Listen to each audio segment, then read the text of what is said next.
Hey everybody, we've got audio. How you doing? Welcome to another Ready Steady Play live stream on Board Game Arena.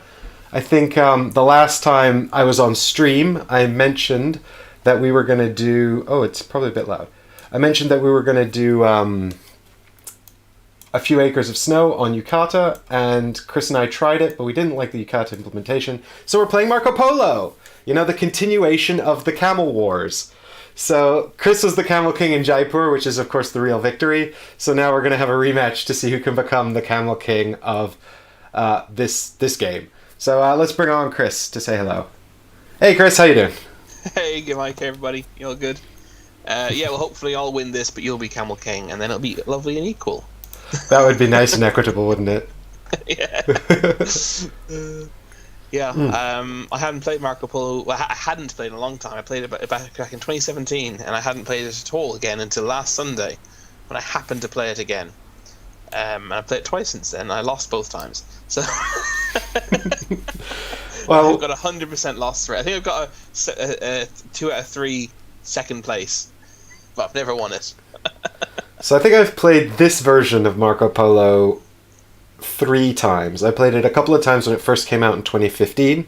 I played it once again immediately after Essen 2019 because I picked up the second one, in the service of the Khan at Essen, and I wanted to sort of cross-reference the differences. But what I haven't ever played are any of the expansions.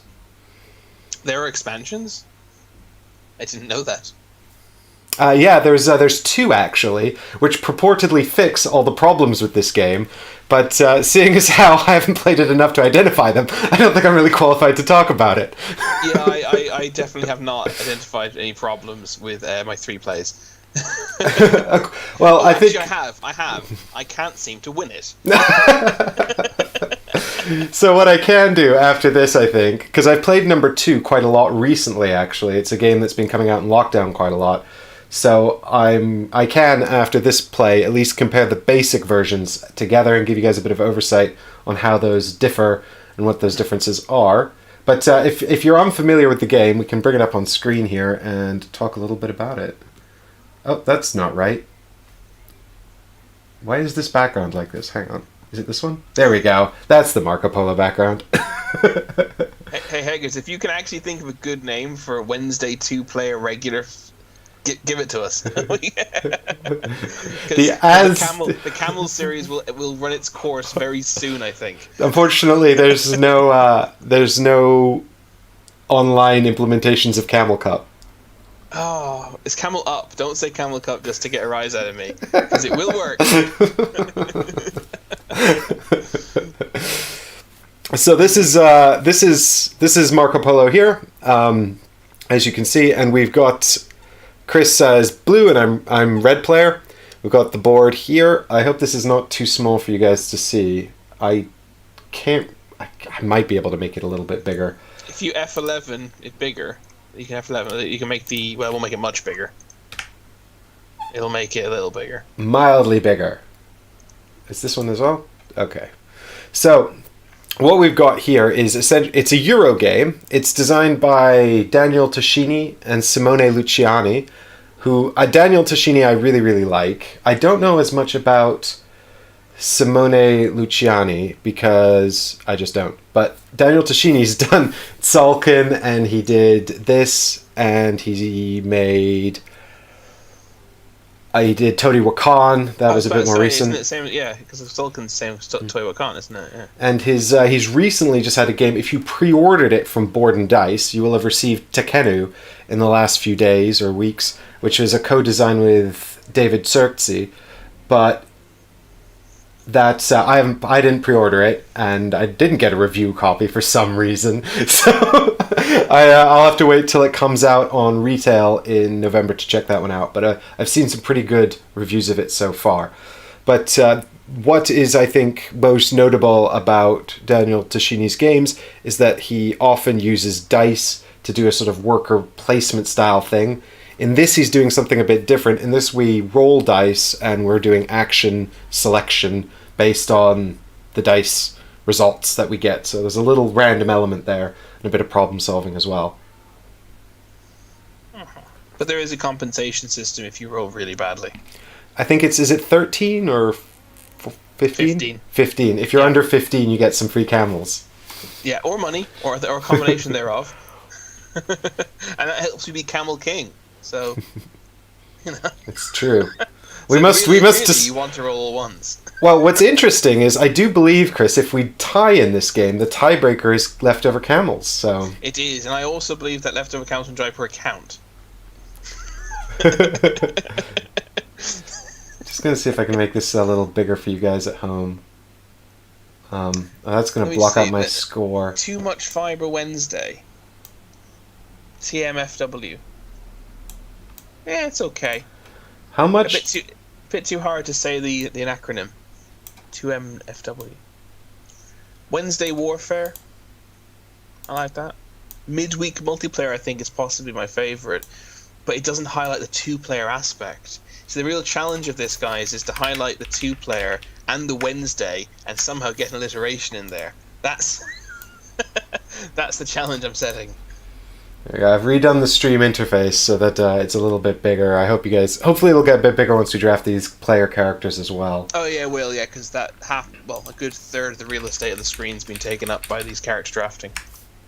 So what we've got here are... So one of the things about Marco... So in Marco Polo, what we're doing is we're collecting resources, and then there's 5 rounds, and then the game will end. Highest score at the end wins. Score comes from traveling to different areas on the board. It comes from secret goal cards that will reward you for visiting specific places and taking specific...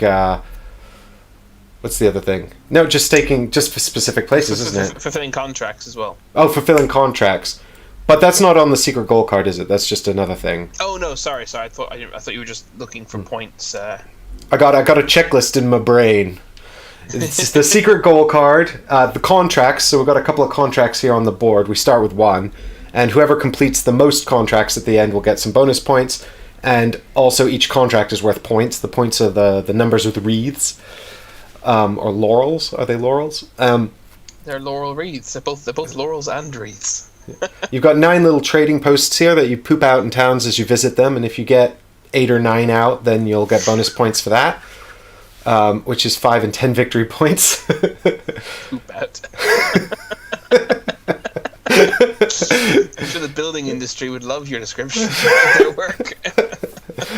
So there's these 5 rounds, and each round what we'll do is we'll throw the 5 colored dice that we've got, and then we'll take turns placing 1 or 2 dice, or potentially more, on the board to take specific actions. And the actions are all here at the bottom of the board.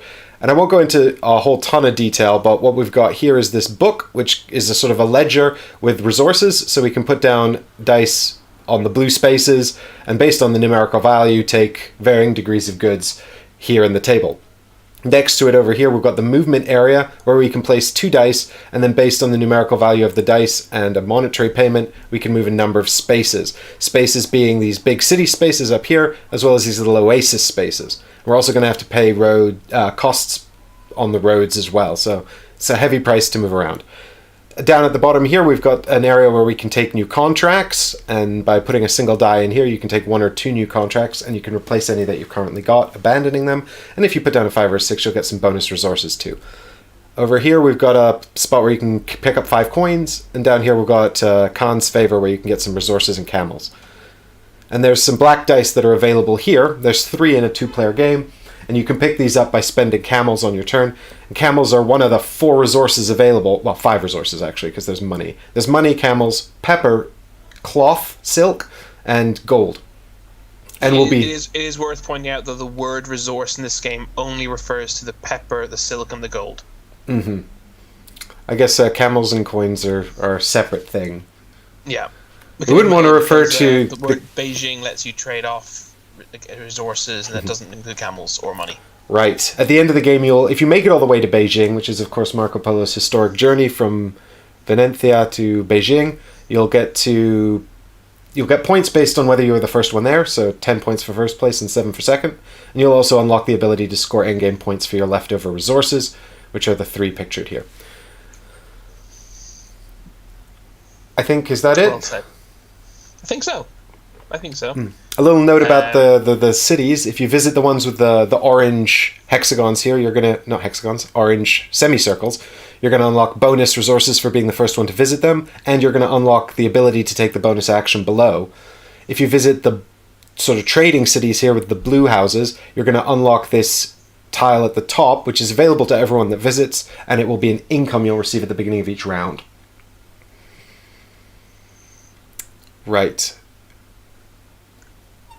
So I need to pick one of these 3 characters to play as, and each one of these 3 characters is super broken. So, Chris, will you kindly explain what's going on here?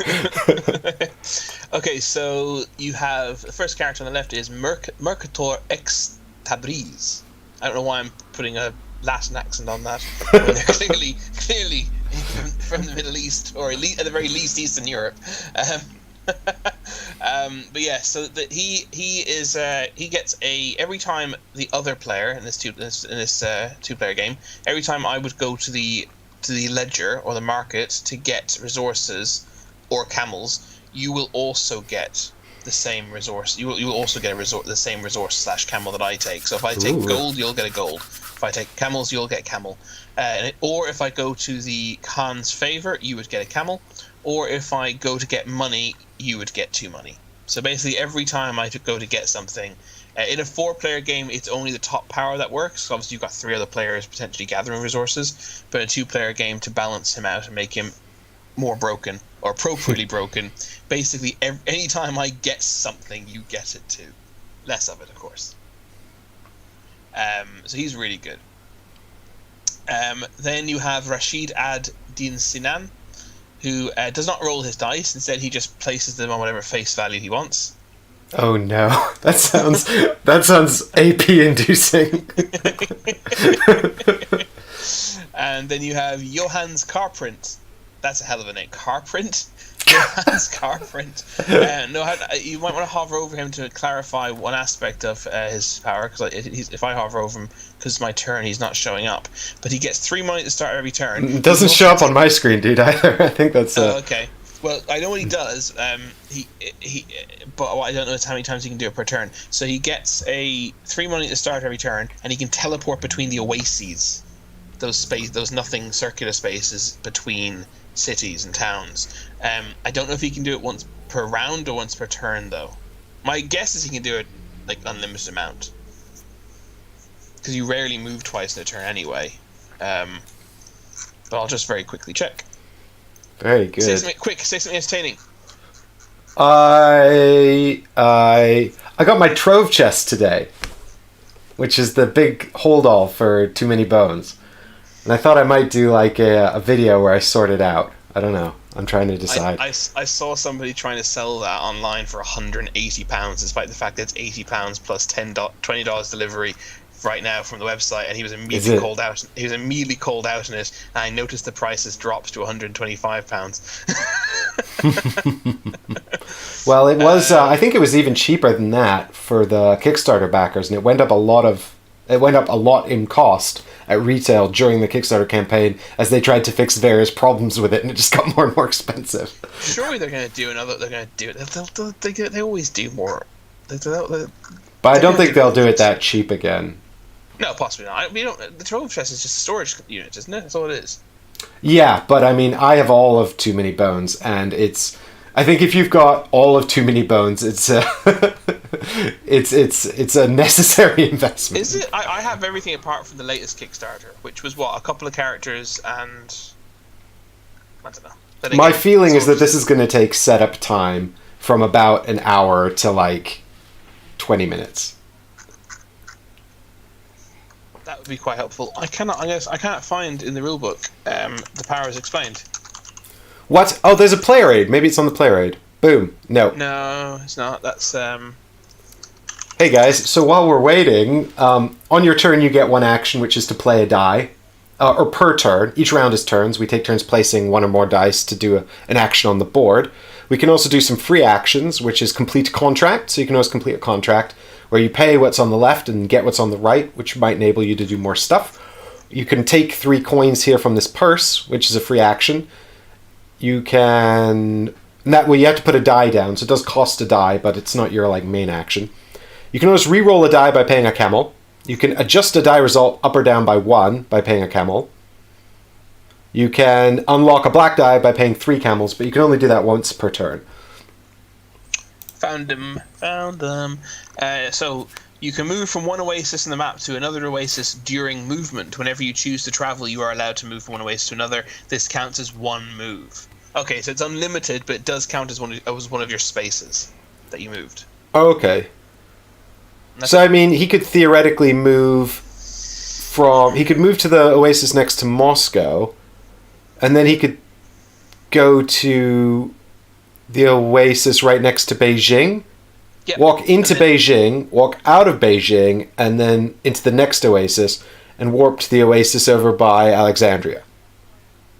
And that would be 1, 2, 3, 4. Yeah, but you have to stop in a moves. place. You have to end your movement in a place to place a trade post. Yes, that's right. But he can get to Beijing in 3 moves at the start of the game. I'm getting confused because in Marco Polo version 2, if you take the movement has tiers, and if you take the highest tier, you can drop a trade post on the way to somewhere as well. Oh, cool. So they've changed the movement actions. Actually, going over the rules for this one again, I realized Marco Polo 2 is actually, I think, more complex.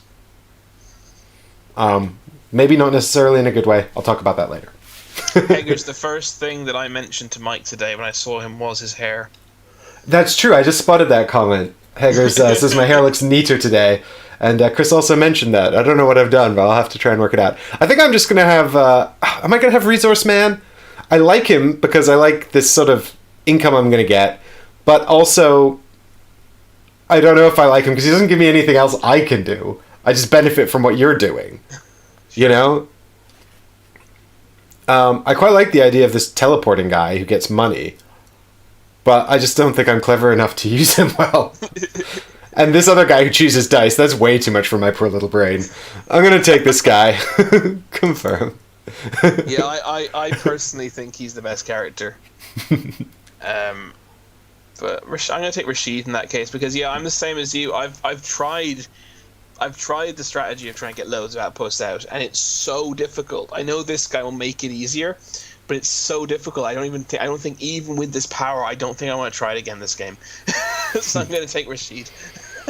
So now we've got the option of goal cards. We're going to pick 2, and the goal cards have these locations on them.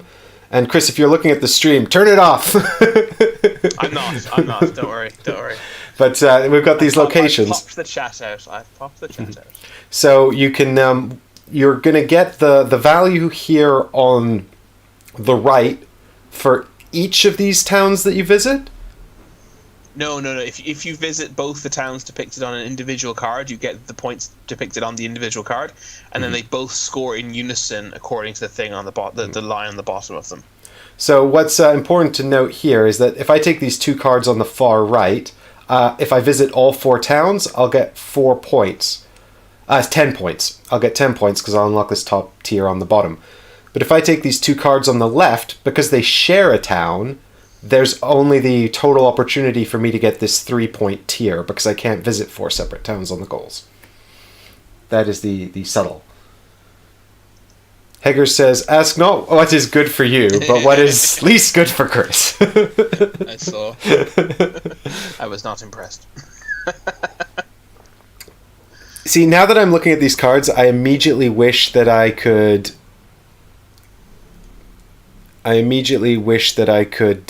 take the teleporting guy. Yeah, I know, me too. But we didn't, did we? Yeah, I'm thinking I might just try and take something that seems really easy.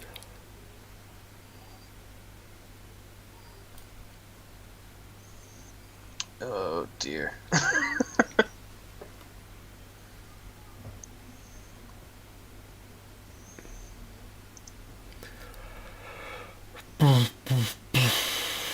You have to take 2 is the problem. So it's like, what?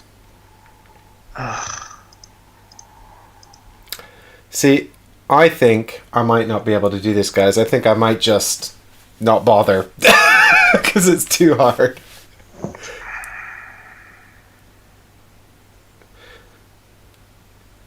if you have the if you have Marco Polo, it's easier because he gets 2 meeples, and he gets a camel every turn. Yeah, he gets both Marco and Polo. It's very useful. And Ralph Lauren helps out sometimes too. Have you picked yours? I've all but I have them highlighted. I'm just kind of staring at the board, trying to talk myself into it, into clicking confirm. I don't want to do that. That one right there.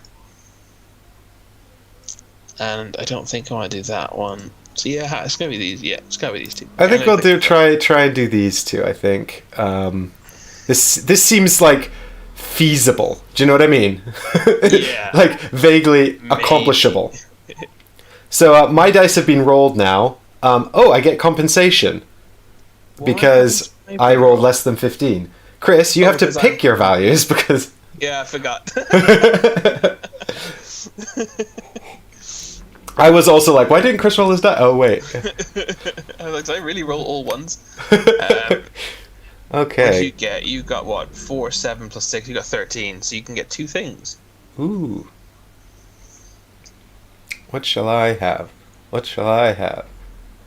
I need some money, probably, to move. Well, I think I'm going to take a camel and a coin. 1 of each. That's good planning. That makes so much sense. So you picked a 6 and 4 ones. Is that right? I can change. So yeah, this, you can change constantly. So every turn I can change. Oh, really? Yeah, so the first time I ever played this game, I used this character, and I was also taught it wrong, so I massively suffered. And I came second in that game as well, because at the start of every round, he was making me pick all 5 dice, and I was locked then. That's not how it works. It's a constant ability to change your dice values. Ooh. So I'm going to open up with... So I got to pick a character first, because I'm second player. I'm going to immediately grab 6 camels. I mean, that makes perfect sense, doesn't it? Team at home. Then I'm going to buy a black die and pass. And I possibly also got a thing because... You got a camel. Yes. I got a camel because Chris also got camels. So now if I want to... So that's the thing that messes with me the most because it annoys me so much. So good choice. Fingers crossed this is irritating to you. That's my sole motivation for doing it.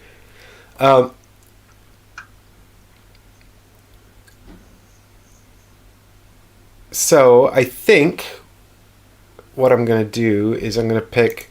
Oh yeah, there's also a thing about first player, Chris. Can you explain that to me? Because I forgot how it works. Whoever travels last takes the travel action last in the turn. It becomes first player. So anytime you take a travel action, basically you take the first player marker for next turn. Ooh. And it will keep moving. So if you do it now, you'll get it, and then if I do it after you, I'll get it. And if you could somehow find a black dice shenanigans way of traveling a second time, you would take the first player marker back off me. I don't think I will find a black dice shenanigans way this turn, but I'm probably okay with that. I'm going to the zoo. I'm going to visit the zoo. I'm actually gonna go to the zoo. Probably. Just kind of wander around the zoo. My favorite's probably the cheetah, but I ain't messing with no zebra. It's so relaxing at the zoo. Right, it's the minimum value. Let's buy a black die for 3 camels and see what happens. It's a 6. I really didn't need a 6. Oh well. That's the interesting thing about this dice action selection / worker placement game. You don't necessarily want all high dice. You kind of sometimes want low dice, so you don't have to pay too much. If I So question here, Chris. If I put the 3 and the 2 down on the movement, and I go 2 spaces, will I still need to pay 12? No, you can choose to move 2 instead of 3. If you put 3 and a 2 down... Oh, I'll move 2 anyway, won't I? Because it's always the lower value. But you could choose to move 1 and pay 3. Right. Good to know. Well, I think I'm going to go ahead and do this thing here and do this thing here. Whee! And now I'm going to go and I can move 2 spaces to... Why can't I move 2 spaces? You have to move 1 at a time. It's very odd. That is odd. I don't know why. It's helpful I've played this on BGA before. It does have a few weird bits and pieces like that. I've never played this on BGA. Okay, so now I can pass, undo, or player aid. That player aid just will show you the reason you have to pass, because you can still do all your free actions, bonus actions, whatever you call them. I don't have any free actions, or if I do, contracts and that sort of thing. To pass. Huzzah! It's my turn. Okay, so I also want to move at some point, but there's now no rush for me to do so, because Mike can't unless he gets that second black die, which he can't afford right now. He can get it if he filled his contract. But for the time, that'll be signposted to me. So for the time being, I might as well do another action first, and be the first to do it. What do I want to do, though? Chris, Chad is pointing out, rightly so, that you're currently Camel Lord. I am currently. It's true. 5-1. I am 5 times the Camel Lord you are. So we could just end the game now, and we could just call it a win for me. What do I want to do? Lights just appeared in my house.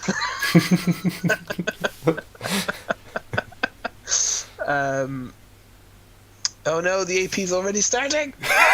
This is why I couldn't take Dice Man. Well, no, the fact that you can, the fact that you don't have to set them all to start helps that a lot. Yeah. But I just don't know what I want to do. I thought I was given the impression you would have to select them all at the start, and I was like, oh no, that's way too much for me. I still think I'd probably struggle selecting them as I go, though. Yeah, well, I certainly am so far. Why did you think that out of interest? Because that's interesting that you also assumed that, as well as the person who taught me 3 years ago. Yeah, I don't know. I think it's just. I think it's just an assumption, isn't it? Yeah, I guess that obviously makes. I think the other thing about this game is that I think the characters are generally more powerful than you assume. So when I think you do have to sort of make a point that the characters in this game are super powerful and good. Always assume it's the easier one. Have you played Star Wars Rebellion? Oh, hi Ranger Ripcord. Thanks for watching. Mike, I'll let you feel that question, because A, I'm struggling, and B, because it's a complex answer. So, Chris has played Star Wars Rebellion a couple of times. I've played it once. Chris, I think, had some good experiences playing it. I didn't have a particularly good experience my first time playing it, but I can appreciate that it's a cool game. We have talked about playing it on the channel, but we reached out to Fantasy Flight Games about their opinion on Tabletop Simulator. They never got back to me. So I'm still waiting for a comment on that, because it would have to be on Tabletop Simulator. That's the only online implementation I'm aware of. What I'm saying really is that the jury's out at the moment. I'd be interested in trying it some more, but I'm not. But I've not played it a whole lot. Well said. Do you know what my struggle is right here? Is the fact that I don't want to move because I want to do something else first before you do it, but I don't have to pay. But I also don't know what I want to do yet. The only thing I want to do right now is get the silk down in Alexandria so I can fill my contract. So I think I'll just do it. Sod it. Going to Alexandria. Do. Cool, so thanks. I was curious about it and wanted your opinion. Well, Ranger Ripcord, I really like it. Chris really likes it. Sorry. I can definitely see the value in it. I do think that... my experience was generally bad because the person I played it with had a lot more experience than me with the game. And so I was kind of just curb stomped. Which was sort of a bit of a downer. So I think it is one of those games where You know, oh, cat butt, YouTube demonetizes me. This is lewd. So I think that it is a game that, because it's a head-to-head game and it's quite a complex game, it's definitely going to suffer from learning curve and also knowledge of the cards. So I think that if you're going to play it with someone, it's good to find someone who's never played before and then learn it together and sort of make them your partner, you know, or just find someone who's sort of relatively equal to you. But I think that's true of most of these two-player head-to-head games. It's the same reason why Chris and I are quite well matched for War of the Ring, you know, because we haven't played it a whole lot. Or Through the Ages. You know, all of these sort of... I mean, Through the Ages is obviously not a two-player head-to-head game, but that's the way we played it. And it, you know, again, learning curve. Yeah, I also was taught it by someone who had played it a lot more than me, but I think they did a good job in my game of kind of, I think they kind of nerfed themselves a little bit and kind of, you know, wasn't overly mean to me. And then I've also taught it to my friend Richard, but I deliberately played as the team I hadn't played as last time, and he beat me. So there you go. Apologies to the cat, everybody. Well, I don't need to apologize. I'm sure everybody's happy to see a cat. Board gamers always Star like cats. of the show. You have to... I can make you big screen. Look at this. Boom. Big cat. You also have to pass or take a bonus action.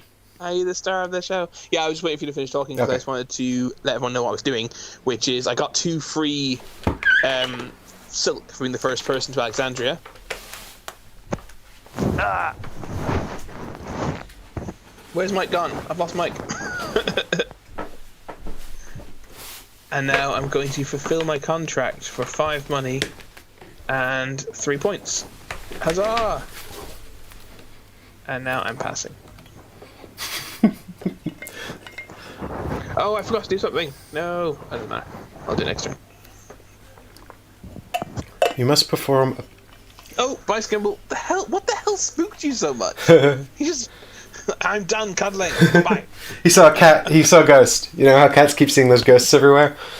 I've got it says here I've got the option to buy the black die for 3 camels, but I don't understand how that's possible. If you click it, it just won't let you. It says you need 3 camels to buy the black die. That's so stupid. Why not just remove the button? Hager says Hager's sister works for board game publisher. He asked thoughts on TTS. From memory, her comment was the mods don't seem to be affecting sales numbers, though that opinion may have changed. Yeah, I mean, in a way, you'd almost think it's a free advertising in a way, because the vast majority of hobbyist board gamers are not interested in playing online only. You know, we want our physical stuff. The Camel Lord's loyal knight has fled.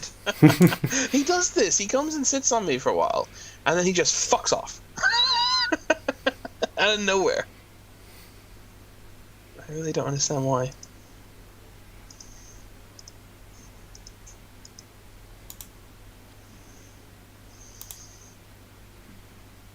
I didn't realize you'd made me big when you made me take up the whole screen so that you because you disappeared from your chair to get your water. No, actually, I was doing something else, but yeah, I just had to do something real quick, and I was like, oh, big screen cat. This is a perfect chance, and I was very confused. I was like, why? I didn't realize I was big screen, so I was like, why has he just wandered off without explanation? Ooh, I can pick another contract. Oh, interesting. But I quite like the one I've got. Game. Ranger, did you already have the base nemesis, or have you gone? Are you getting the base and lockdown all in one go?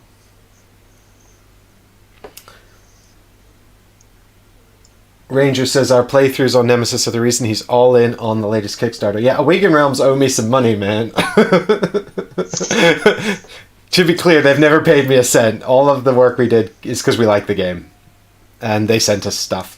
To be fair, they were very nice to us in essence. Oh, they gave us so much cool stuff to get. Well, the when I launched the Patreon, the copy of Nemesis I had to give away was courtesy of them. Yeah. The Kings I gave away a Nemesis Kings as well. I've got some other Awakened Realms goodies to give away. And also, like, when we were playing the Etherfields prototype, they sent me those big resin miniatures, and those must have cost a pretty penny, so they've always been very, very good at supporting us, even when we give The Great Wall a review like we did. Yeah, but that's why That's why I mean, I don't know. As if I was a consumer, I'd have a lot more faith in. I don't like all of Awakening Realms of stuff. I've said that to them to their face. I love some of their stuff, but the fact that they can take that and say, okay, you like this, you don't like that, that's cool. The fact that they can do that and not make a big and still support the channel is what would make me really respect them. You know. Oh, sugar, people at home! I totally forgot I needed something to do a thing. Damn it. What did you actually do? Oh, you took contracts. Why did you take contracts? I want contracts. Everyone wants contracts, because in this version of the game they're broken and OP and the best way to win. So, sorry, what? I remember you saying that before. I read that online. I don't know if it's true. But I didn't. Well, that's one of the interesting things about in the service of the con is they've changed the way contracts are acquired. Kind of, a little bit. I'm super cross with you, just so you know now. I have the uncanny knack of picking the spots you want. I'm gonna take another black die. No, I want those. Damn it. And then I'm gonna change this blue die into a 6. And I'm going to... What am I going to do? Bad boys, what you gonna do? What you gonna do when they come for you? Oh, hey guys, I didn't... I'm going to go... Sorry, go down there. I'm going to go to the con's favour. I'm going to deliberately put a 6 there to make it harder for you to take. But also, I got a free camel out of it, so what do I need to go there for?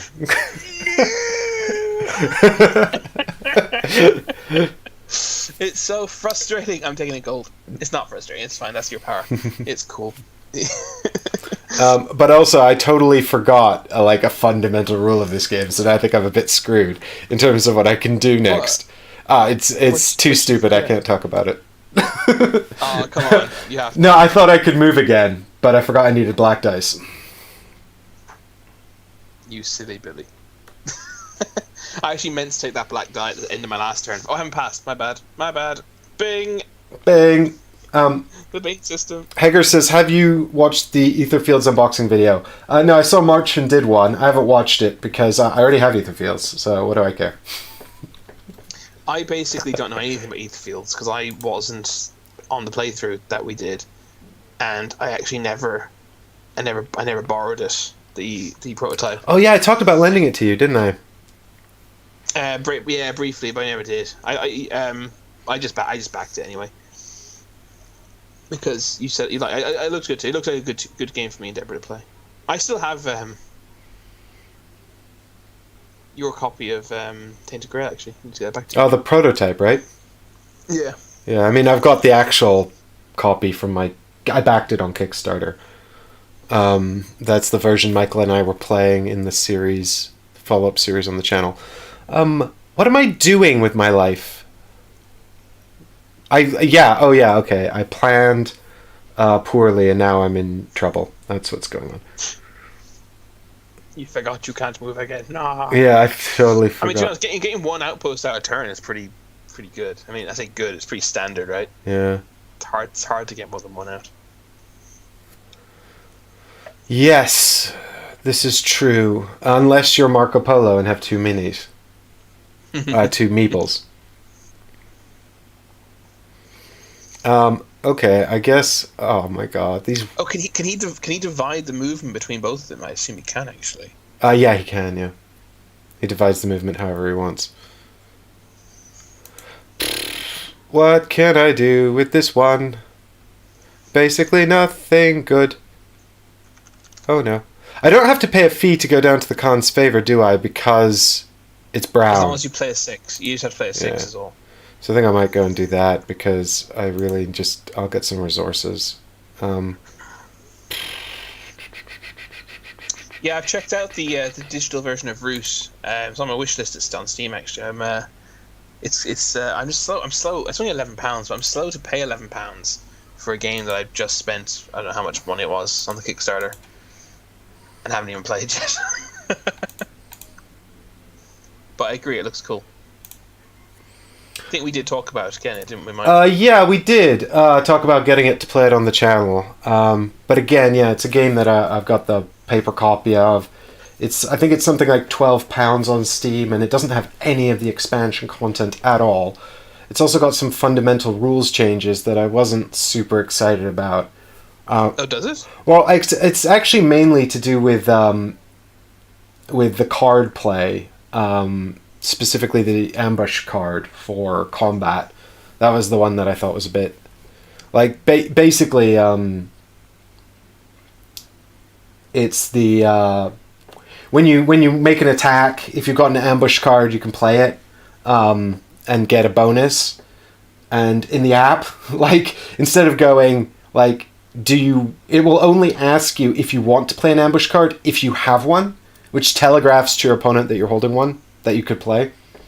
Even if you want to save it, and I thought that was a bit like short-sighted. But there was some other issue as well. I can't remember what it was now because it was a while ago. And it's also still early access, so I guess I'm just waiting to see what. That's true. Yeah. What else they've got going on? It says I've here. I've changed my dice with. Oh, okay. I was just checking to see what you've done, but you haven't played yet. I've just changed my dice with 3, and I'm going to go grab a contract. So I'm going to pay 3 money, unfortunately, because you already have one there. Mm-hmm. I'm going to grab this number 3 contract. But yeah, Eddie, if you want us to play it on the channel and do a review of it, email Leader Games and tell them.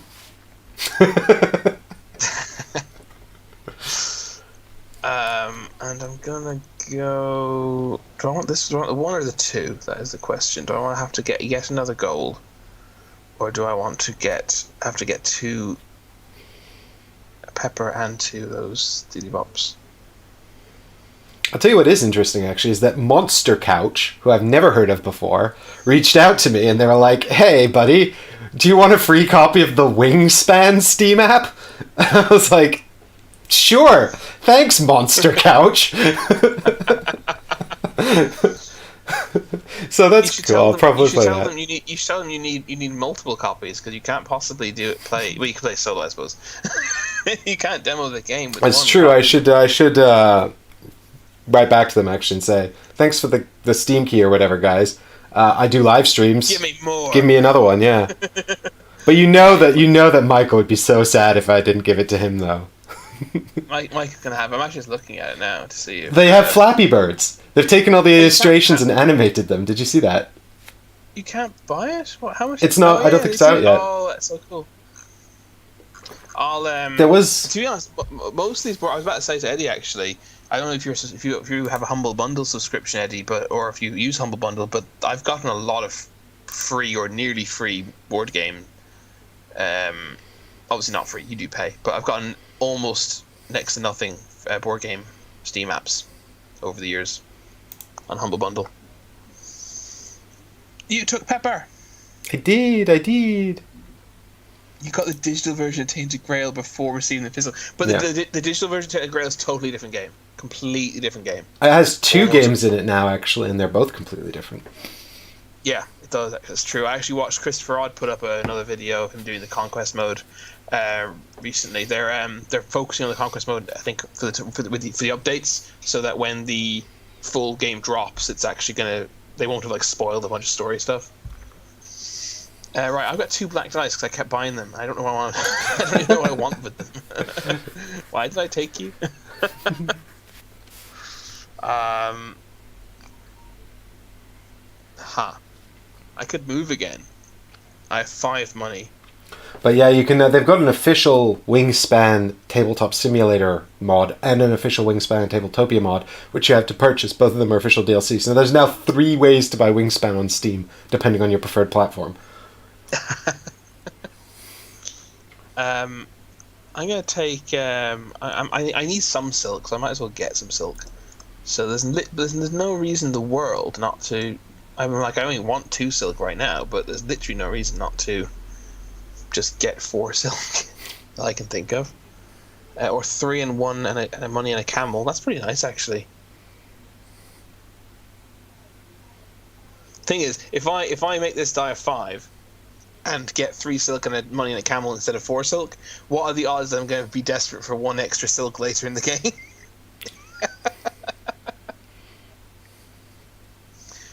I think I'm going to get 4 silk. I don't know why. It just makes sense.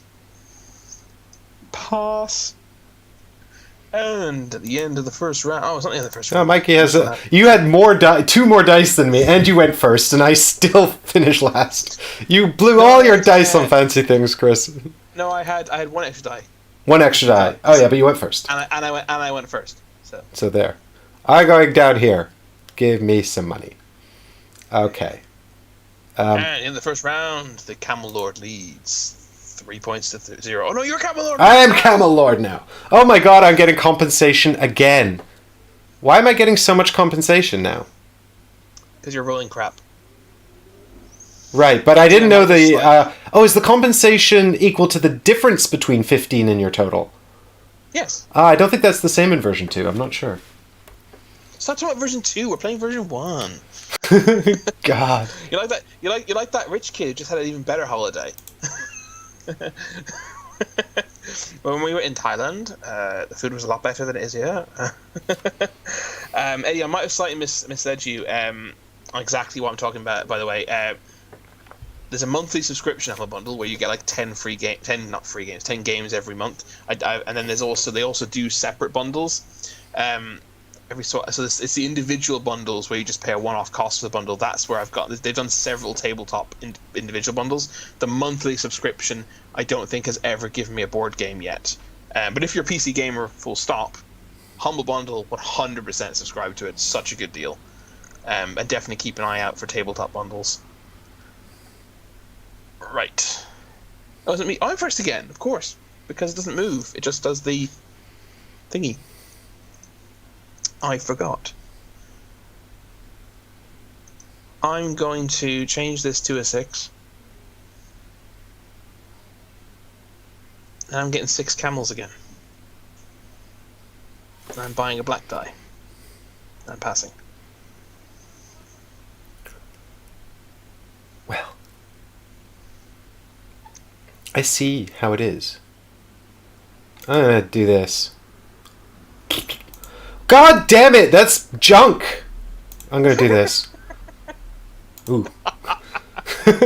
This is still not what I want. 2 camels to amend it. I saw that Polo bundle, Heggers, and I was tempted to buy it despite having no need for it because it was just such good value.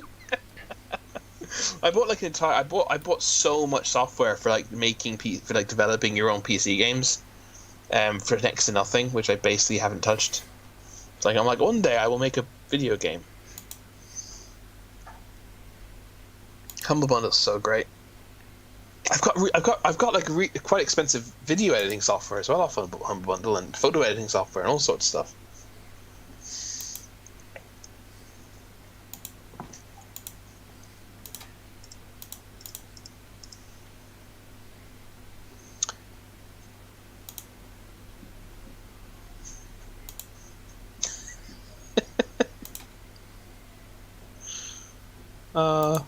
Poor Mike. He doesn't know what to do. I do know what to do. I went to Anxie. I'm teasing. You get 3 money every turn now. And a camel. This is part of my ongoing attempt to become Camel Lord. Yeah, it's a 3 money and a camel, isn't it? Oh my god, it is. I hadn't spotted that little camel symbol. That's deeply distressing for me. Well, it's because you keep taking the camel spot. Because if I take the 6 camels, I can then spend 3 of them for a new die, and I've basically got 3 free camels. It's like it's such a logical first move. But not if somebody like me steals all the things. Right. Next move. So there's no rush to me to move, as I always say. Even though I ignored my own advice last turn.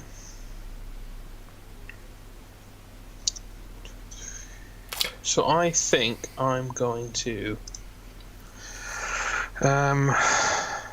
make this a 6. I'm so sick of giving you free stuff. This really annoys me. What did I get? What did I get? You're going to get a camel. Because I'm going to... Yeah.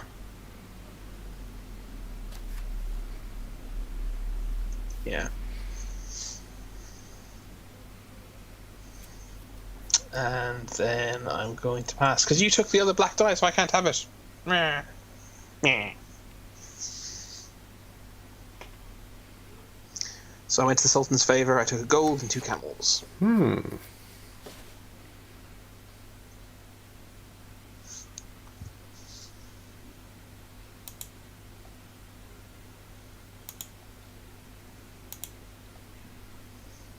Wow, you just love doing the stuff that I want to do, don't you? Jace.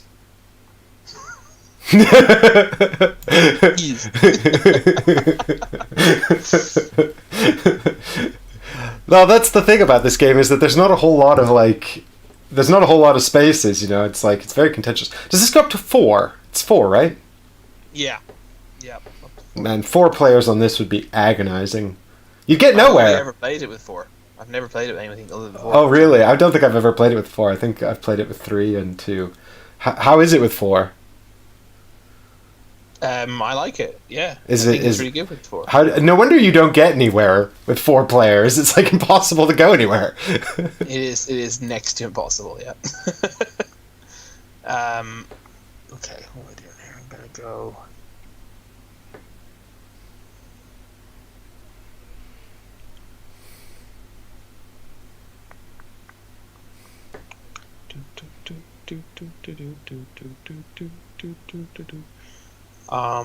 Okay, if I spend that doing that... I needed that black die, you jerk. It's funny when I dance like this with my face following thing, because it looks really weird. I'm the metronome. That does look quite distressing. I am distressed. Someone commented on one of the streams, they were like, your face follow software makes you look deep faked.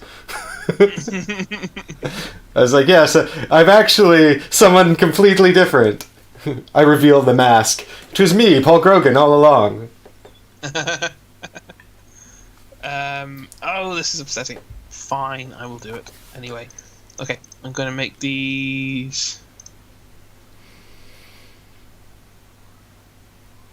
So the struggle is always managing money and camels in this game, because you want to move around the board so you can unlock the cool action spots, but you don't have enough money. Also, you want to visit Beijing, because it unlocks in-game scoring opportunities. Well, I mean, I don't know, actually, to be fair. Everyone says that just doing contracts is the best way to win, and Chris has actually gone backwards, so maybe I'm wrong about moving. Well, I went backwards because of where the places I need to go. Mm-hmm. And it was a free move based on... Not a free move. I took 3 gold and movement instead of 4 gold. And now I'm also going to complete this contract, which gets me another movement to go there. And that's me done. I'm going to pass.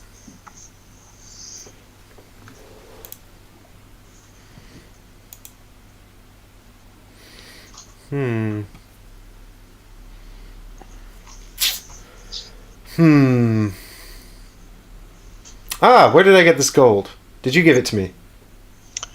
I don't think so. Oh, gold. Yes, I did. Yes, sorry. I thought you meant money, but you said gold. Jace. Yes, I took 3 gold and a movement, and it accidentally had to give you some money, which upset me deeply. Oh, and you just took pepper, and I want pepper. That's upsetting. Now I must think about my life choices. What I need. What I do. Ugh, you guys, I need something very specific, and I can't get it. And that's about all I can say on the matter, because otherwise I'll give too much away to Chris, who is my opponent and working against me. But also your friend, and you should help in any way you can. Have I told you, actually, Mike, I've had a really hard week. It's been a tough week. That sucks, dude. Do you want to talk about it? Do you want to try and elicit some more soft blows?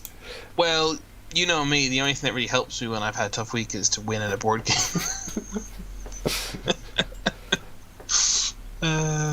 Right, I was going to take pepper, and because of my obviously because of my ability to change dice to whatever face I want, I was going to just take 4 pepper. But I don't want to pay money to take that much pepper. I can. Yeah. So I instead, because I don't really want to spend 5 money, which is the most I can afford, to take 3 pepper. I'm just going to turn this to 6, and I'm just going to take the other Khan's favor. I think. Just double checking. There's nowhere else I want to go. No, because it means I can get the 1 pepper I actually need, and get 2 camels as well, and don't have to pay any money for the privilege. Ooh. And I didn't move at all this turn. Well, I did move, but I didn't move via the movement action.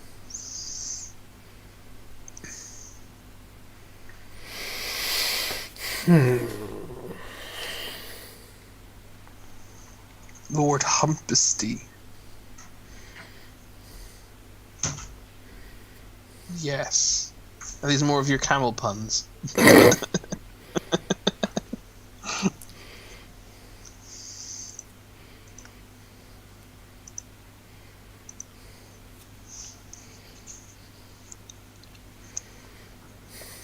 We always get to a certain stage of the stream where Mike starts to think very, very deeply about his moves. Well, the thing is, I had sort of a plan, and it's not really. I noticed how it's going to be suboptimal, and then I got upset that it would be suboptimal. You know. You sound like Michael right now. Yeah, well, exactly, and because I didn't think I'd be able to do it, and now suddenly I can sort of do it. Oh no, I can't. What am I doing? I can't. I keep forgetting how to play this game. Yeah, I need more camels. You guys, I need more camels. You got plenty of money. You could pay to go to the camel shop. I need the money too, though, Chris. Then that's a problem. It is. It's a real problem. You always need money in this game. It is quite irritating. I'm the camel lord again, just saying. Well, that's deeply upsetting in basically every way.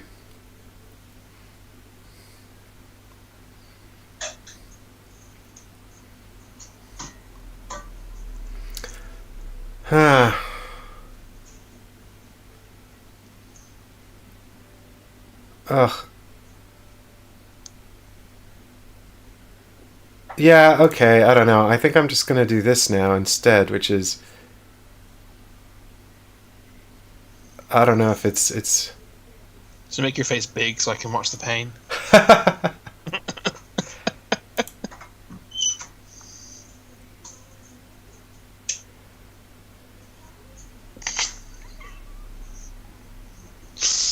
You're currently filling a 27-inch monitor.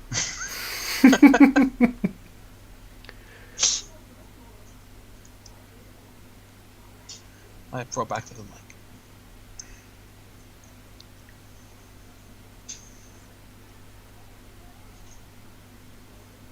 Have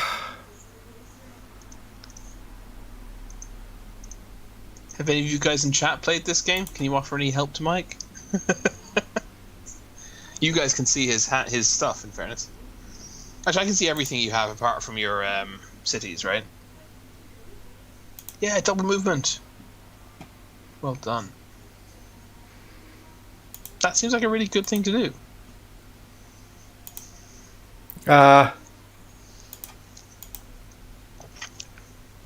Yeah.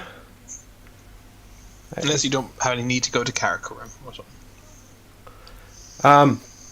By the way, you have to pass before you can use your next action. Yeah, I do have a minor action I can do, but I'm just trying to decide on whether I'm going to do it. Yeah, no, I'm just letting you know that the game you still have to pass before you can use your next die, even though it's just going to come back to you. Crash in the stream. He's not losing yet. He's just having a tough time making decisions right now. He doesn't need to crash the stream just yet. I have one reputation in this game from when I lost earlier this week.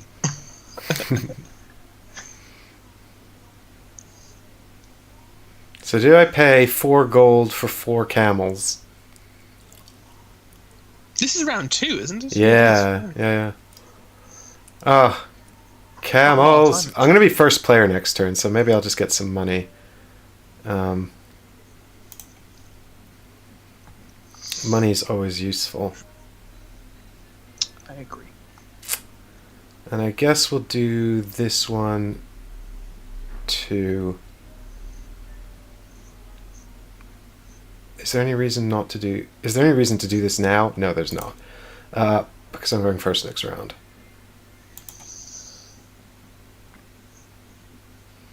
Oh my god. Ooh, wow. That's insane. What is my... No wonder I'm moving so slowly. Flippin' heck. But you see, but it costs so much money to move long distances. And I rolled all ones, I don't know about you. Ah! Ha! I see what you did there, Chris. I see what you did there. 4 candles joke work with camels. 4 camels. 4 camels. 4 camels. 4 camels. Yeah, it doesn't really mean anything, does it? 4 camels. 5 camels. 6 camels. 2 camels. 2 camels. What's a 2 camel? That's not a thing. 3 camel. 5 camel. 6 camel. 7 camel. 8 camel. Is an 8 camel a thing? Maybe it is. My mum once gave my dad like a tote bag. Not a tote bag, like a... I don't know. It's a bag anyway that has a picture of 4 candles on it. It's a great sketch. Got any pays? That's a random contract. Oh, tins of pays. I don't think Mike, as a Canadian, gets it. Are you familiar with the 4 candles sketch, Mike? I don't think so. Who's it by? 2 Ronnies. Oh, no, I don't. No. Oh, you should watch it. It is very funny. I've seen some of their stuff. Oh, wait, no, maybe I have seen that. Is that the one where they go into the hardware store and keep mispronouncing things? They're not mispronouncing. It's more. I suppose it's puns. I guess it's. He asked for 4 candles, and the guy Gives him 4 candles. Yes, I have seen that. It's brilliant. It's absolutely brilliant. Yeah, it's absolutely brilliant. So you took camels, and I'm not surprised because you love camels. Yes. I'm going to buy a new die, and I'm going to finish this contract.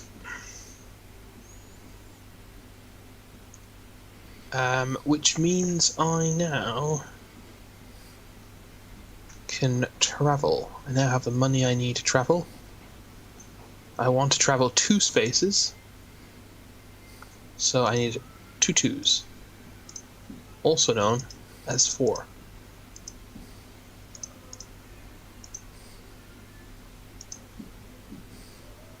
Going to go to Moscow, and then we're going to pay 3 camels to go to Anxi as well.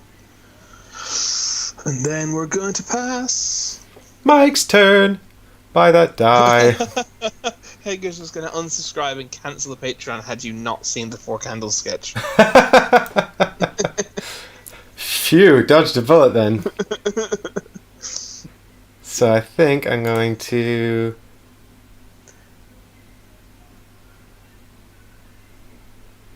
There's a great one where they're having a conversation where everything they say, most of they say is like a name, and the other person keeps misunderstanding that they're saying a name. He's like, what do they use? What kind of oil do they use? They use linseed oil. Oh, Lindsay Doyle, I know her, and stuff like that. And one of the ones he says, Ronnie Barker says to Ronnie Corbett, "Don't tell me." Oh no, sorry, Ronnie Corbett says, "Don't tell me he moves in her moronic orbit." Ronnie Corbett? Who's Ronnie Corbett? They were very funny.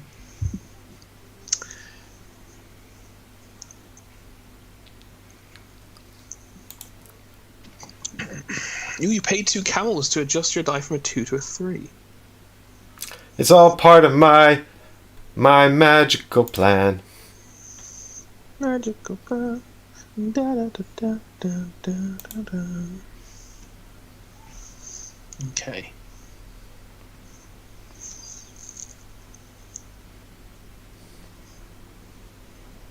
Magical plan. I think what might be dawning on people as well is that Chris and I are not particularly good at this. Hey, that's true.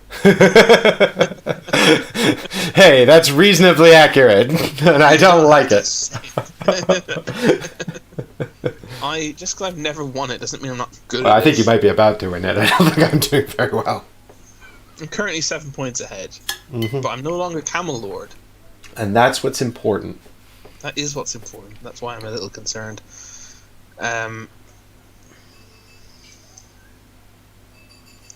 I'm going to make this a 6.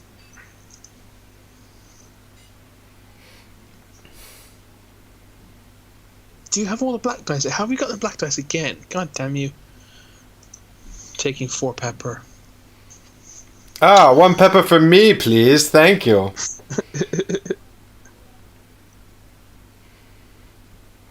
And I pass.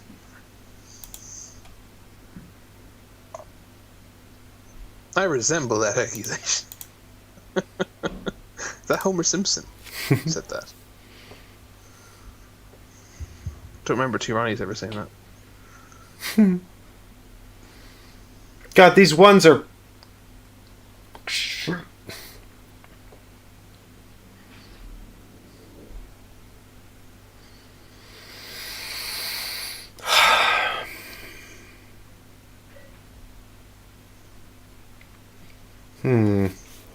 What are we going to do with all these ones, Chris? I think you should use them to get 1 gold. I'm legitimately considering spending a couple of camels just to re-roll them and see what I get. That is the great thing about being Camel Lord. You have camels to spend. This is a true fact.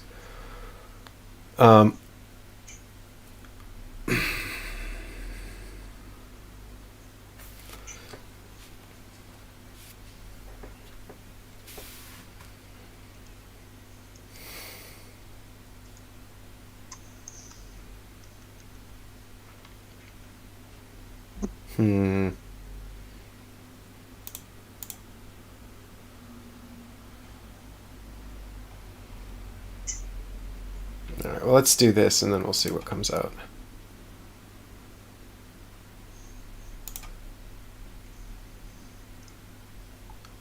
Boop. Boop. Boop. Oh my god, you got to Beijing first. That's good. Now I don't give a shit. Now I can take my sweet time. It's not good, but once it's done, it's done. Complaining about it won't change it. Mike passes. Right.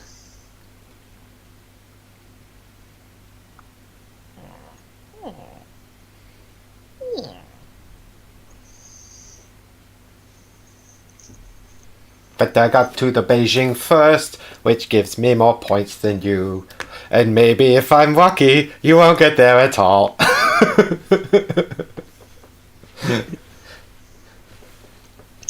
I think I'll get there eventually. Have you thought about not?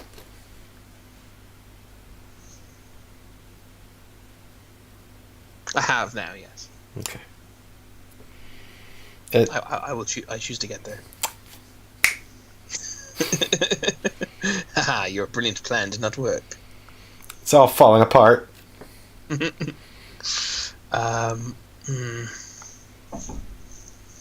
What do I want to do, Mike? I think you should do something really good with all your ones. Like get ones. 1 silk. I wouldn't mind getting some gold, but the problem is you need 3 dice to get gold, and that's very frustrating. But you have 3 dice. What's the problem? But I also want to do something else. I'm very eager to do something else. I know what it is. Do I know? I'm not sure, actually. My camels didn't meet unfortunate accidents. They went and did their contracts. That's why I have points.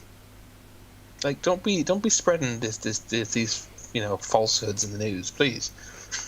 Don't spread this misinformation, these lies and slanders. Oh, I think I could do it this way, maybe. Hang on. So if I make this a 6, I can go and get some contracts. Is that what you thought I wanted to do? Get contracts? Correct. That is what I had so smart. in my brainsies.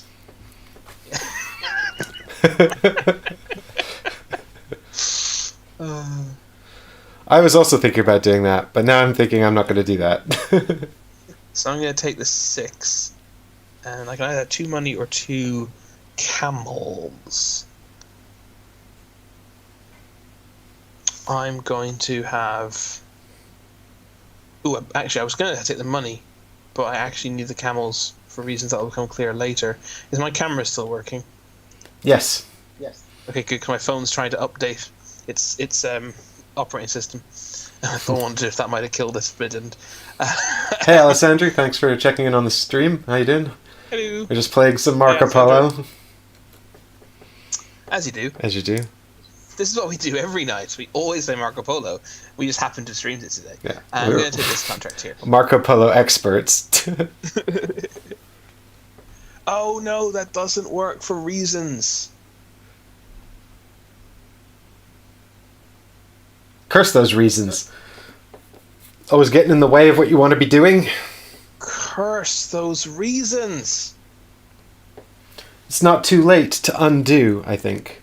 It's not, but actually I've just realised I think it's alright actually. I might just leave it as it is.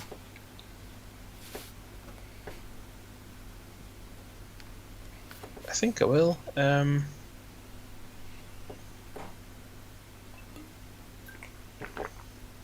Because then I can fulfill this and move to here. And then I can pass. No! Chris! I was going to do something else, but now I have to do this. Oh, I wasn't going to go there. Well, I wanted to go there. Well done, you got a point. Yeah! Why did you want to go there so badly? Just to stop me, is it? Because I could have gotten 4 points. It's not, yeah, I don't know. Yeah, because you can just pick your number, right? Yeah, I could get 4 points to your 1 point, so I guess you technically gained 5 points on me, I guess. I don't know if I would necessarily gone there, though. I suppose I might have done. I actually don't know. I hadn't thought that far ahead. What do I want to do now? That's interesting. I could fulfill this contract straight away by grabbing pepper with the black die, but then I'll get a black die that I can't have. That seems foolish. I am quite short on money. Maybe I should just get some monies. Because I don't know what resources I'm going to want later either. Or I could trade in a camel and a pepper for 7 money.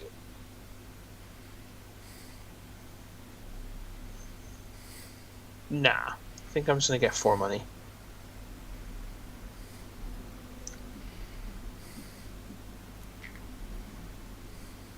Wait, hang on, how much money do you get when I do that? DOS. You get 2 money? I'm doing that, sod that. Because why would I get me 4, you 2? I'd rather go to the pouch and just get 3. That's ridiculous. That's so much. You get so much money. Maybe I do want to give up a camel and a pepper. In that case, for 7 money.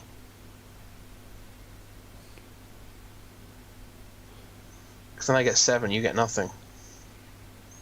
Which is, the way the world should be. Me getting 7, you getting nothing. Why is this so difficult, Mike? This is difficult in Marco Polo. It's a difficult game. I guess that's why it's popular and people like it. Also, it's got camels. I'm going to do it. I like using my special ability. Not my special ability, but my, pass. I don't usually use city powers very often. So.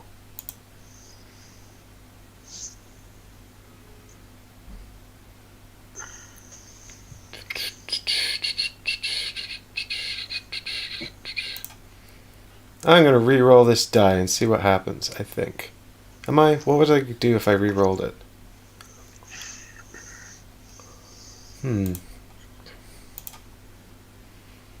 Yeah, I don't actually know if I re-rolled it, what I would do with it. Oh, yeah, now I remember why I was going to re-roll it. Oh, that's pointless, though.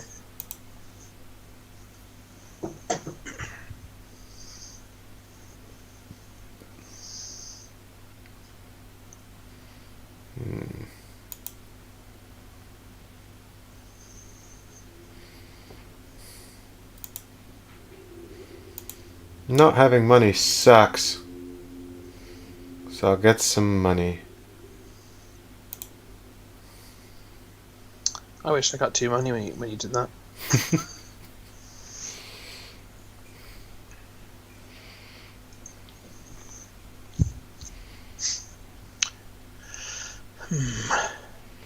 So one of the things I forgot about this version of the game actually is just how difficult it is to move around the board and how expensive it is. Yeah. Some of the characters, like Marco Polo's character and the man we saw earlier who warps between oases, do make it a lot easier. But what's interesting is that I actually thought the changes, in the back of my mind, I thought the changes they make to the movement space in Marco Polo 2 was because the movement was difficult to understand in this version of the game. But actually I've changed my mind. I don't think that's the case anymore. Now I think they made it easier to move around the board, essentially.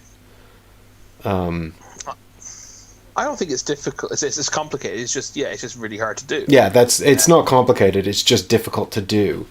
Whereas in the other version of the game, they've made it easier to do, which I think is a good thing. I went to Colin's favour, by the way. I took a gold and 2 camels, and you got a camel for free. Hooray! Yeah, I mean, one of the whole points of this game is how hard it is to do. But yeah, like you said, you said that you've heard the contract's overpowered. Maybe that's because it's so hard to get those 5/10 points for the 8th, 9th training post. I feel it would be fine for it to be as hard as it is, but maybe the reward for the 8th and 9th training post needs to be a lot higher.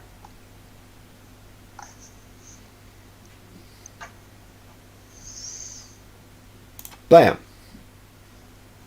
Bam! You may activate the city card up to 1 times. Cool. Excuse me. And you're first player again. So that is... Well, we've both been first player twice, actually, now. Well, look at that. Now I have all the dice. Oh, wow. That's high numbers. Wowzers.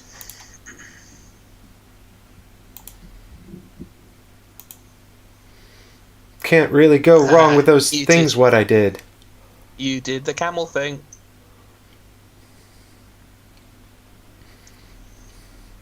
I saw you do the camel thing. So I'm going to take pepper, which means I can trade in this contract for a black die, and I'm going to buy another black die. Chris got all the black dice. We've actually had 2 rounds each now with 2 black dice, and 2 rounds each as first player. It's been quite equal in these things so far.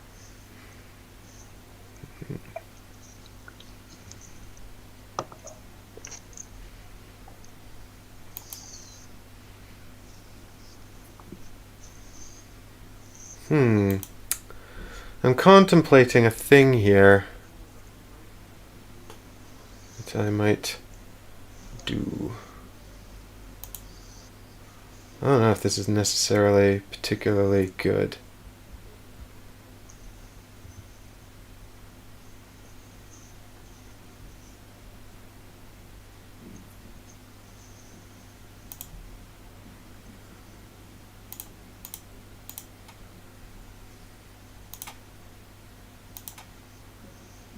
Oh my god!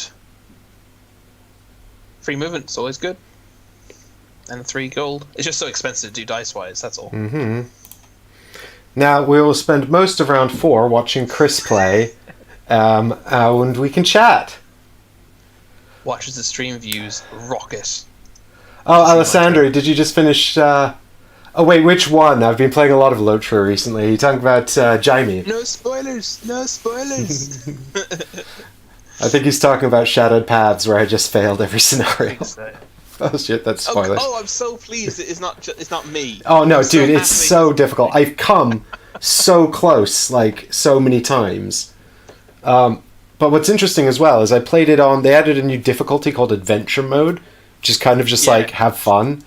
And I played that in my spare time with my neighbor downstairs on the downloadable campaign.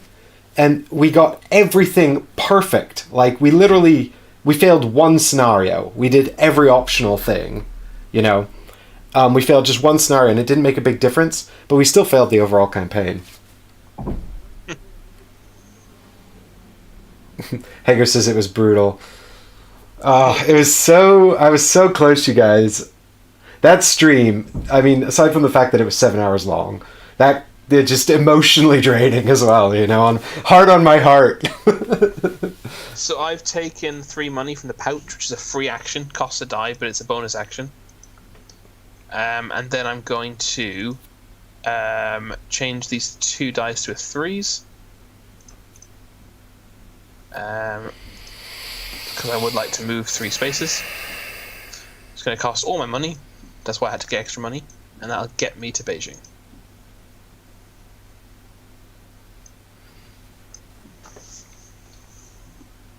Can I pass?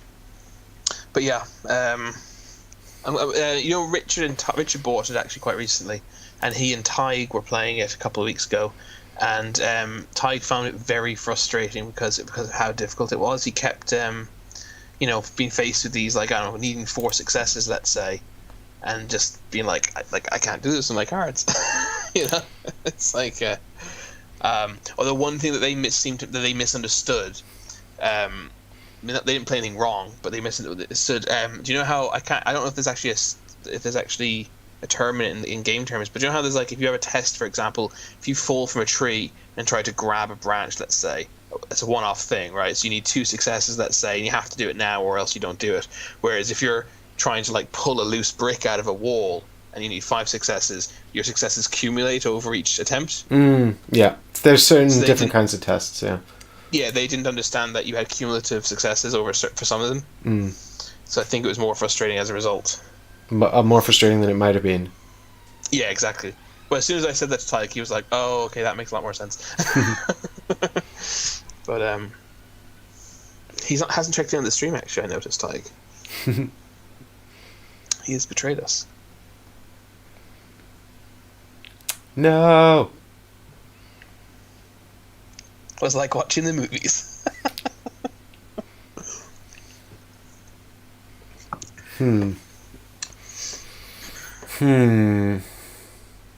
What I'm really annoyed about, though, actually, Mike, is that I got to visit you in Beijing. I received your invitation, and you've left. You've gone to Xi'an, and you didn't even have the decency to leave the keys under the mat so I could use your house. I had to build my own house. Like, and I had to spend a lot of money and camels to get here. You know, I feel that you're a bad host. Shocking, terrible human being.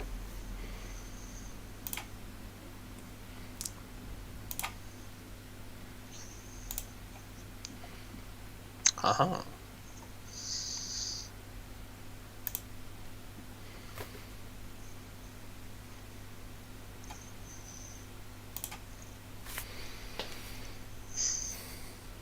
It's Chris's turn. I'm taking contracts. Am I? Da-da-da-dum, ba-dum, da-dum. He did it. I would like this one. Oh, certainly.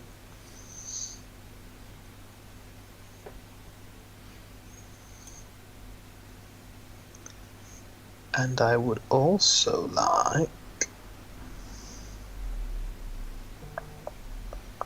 Yeah, 7 hours stream, you could probably just watch the Lord of the Rings trilogy. Chat's calling me out for my 7 hours Jaime stream, in which I accomplished 2 scenarios. You could have just watched all of the movies in that time. Well, only if you watched them at double speed like Higgers watched my stream. which he described me as seeming like a chipmunk on coffee. It's not a bad idea. I listen to audiobooks on 1.3 speed. And I've actually, like, at this stage, it sounds really weird if I listen to it normal speed. That's a pro tip, by the way, for anyone who uses Audible.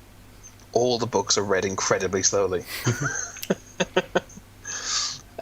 Sorry, I'm struggling to choose my second contract.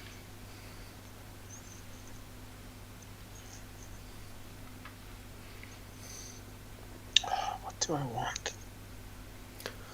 What's easier to do, basically, is what I'm trying to find out. I want to be the very best. That no one ever was. Oh, this is so annoying. Oh, Eddie, have a nice time at your meeting, man. I hope it's not too bad. I don't... Are you... is it Zoom meetings, Eddie? Or are you back in the office over there? Well, I'm still very much working from home here in London. In our London town. Despite our government saying it's time to return to work, the uptake is being mixed. Yeah. Well, I think most companies who are able to... Facebook has said that they may never return... They might never return to offices, apparently. Yeah, it's mad, isn't it? Oh, I was considering going there. Oh, well. Ah, crap. I've nothing to do my last action now. It's bupkiss for you, Chris. Whee! Oh, wait. Actually, you know what? 2 dice. So I do something to do. I have so much money now. It is very cool. I am going to... Do I want to get silk?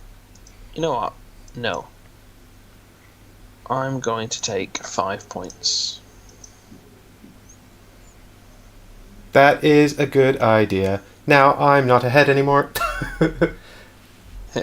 I should have kept one of my blue dice to do that twice, actually. Oh, you can't. Sorry. You can't do that twice. So I've lost nothing. Yeah, it's a Microsoft Teams meeting, Eddie says. Yeah. Well, it's good that you're still able to work from home if you can, you know. Safer that way.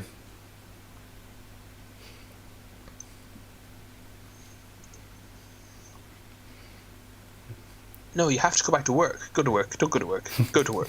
Go to work. Don't go to work. Make sure you stay out of large groups. Go to work. Stay alert. Keep your eyes out for the virus. Watch out. Make sure you hide behind a tree if the virus comes towards you. Remember, its vision is based on movement.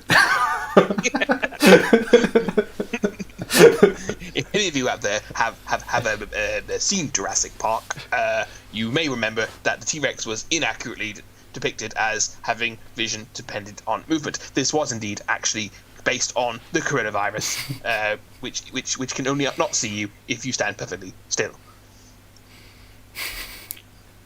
And before anyone says it's a bad impersonation, you don't know who I'm impersonating. Yeah, it's you don't true. know.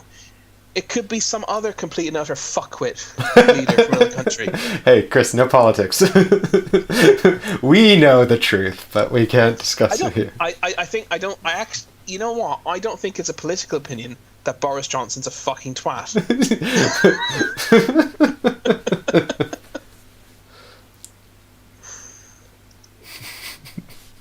I'm just playing in my head. Imagine if he was a massive board game. Imagine if Boris Johnson watched all the Ready Steady Play streams and he was just sitting there like, oh.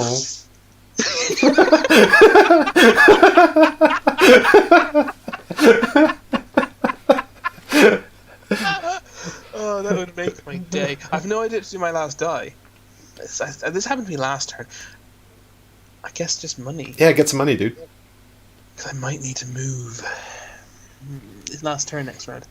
So before you get excited, Mike, I will not be getting money by giving you money. No, you should do that. Why?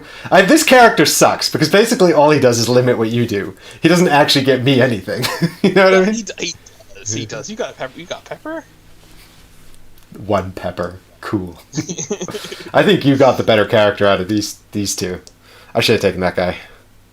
Or the teleporty man. Best character, personally. But I haven't played as all the characters. I've only played as 3 characters across 4 games. I'll decide who's best when I find out who wins. They made a fuss for a second monitor. What, you have to have a second monitor to work from home? They're talking about working from home equipment.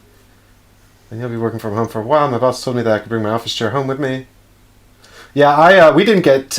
I got an email last month from my office telling me that I could order some equipment for working from home. So that means 5 months into working from home, and they're like, have some equipment. Oh, for God's sake! Sorry, I've just realized I've rolled under 15 again. That's 3 out of 5 rounds. One round, I received like 9 compensation as well, because I rolled a 6 in total. I play this when I played this the other day with friends. One of the guys rolled under 15 either 4 times out of 5 or every time. I can't remember which one it was. But I actually don't think, because you can re-roll dice for one camel, I actually don't think it. I think the compensation system is super fair. No, Chris, camels are baby. We cannot spend them on frivolities like rolling dice. Camels must be stockpiled for the kingdom. Yeah, I mean, the camel lord situation is looking daunting for me. 15-1. Isn't that a game show? Oh yeah, God, I have so many camels compared to you. I don't know what I want to do now.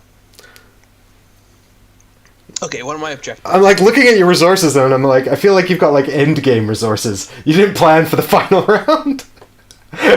You're just like, I've done everything I need to do now. I got to Beijing. What the fuck more do you want? Yeah, I assumed the game ended when I got to Beijing. Sorry. No, I'm alright. I'm just trying to decide what I want to achieve this turn. I was quite relieved, actually, guys. I'm just watching this office equipment chat. I was quite relieved because I spent like £100, which I guess is about $120 at this point, on a office chair, a really good one, because I knew I'd be working at home forever, and I didn't have a good chair at all. I was using a $20 IKEA chair, a £10 IKEA chair, and Chris knows them well because he won't use it when he comes over to film. I have a special office chair I have to borrow for him. But I bought a really good one, actually. You say you have to borrow, it's in the room. And also, I broke my back as a teenager and have a bad back. I'm not just being precious about what chair I sit in. But if anyone's ever wondered the behind-the-scenes reason to why I sit on a different chair to the other people when we play on the channel, that's why. Sure, everybody's got an excuse. We should have made that Patreon secret. Oh, damn it. You're ruining my Patreon incentives. I'm just about to send out the mugs, Chris. I've got nothing else. After I never thought anyone would back for 6 months. And now I've got 6 months in. I've got to send out the mugs. I'm like, sugar, what am I going to do next? I need another merch. Nobody wants the socks. I was just planning out there how many dice I need to do everything I want to do. And I think the first thing I need to do is... get some camels. Buy a black die. And pass. Alright, so... I think I've got a problem here, guys.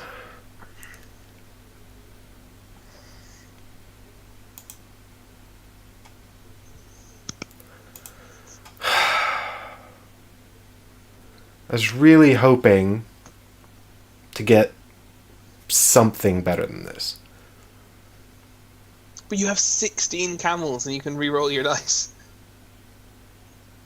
Or plus minus them by 1. For 2 camels. Mm-hmm.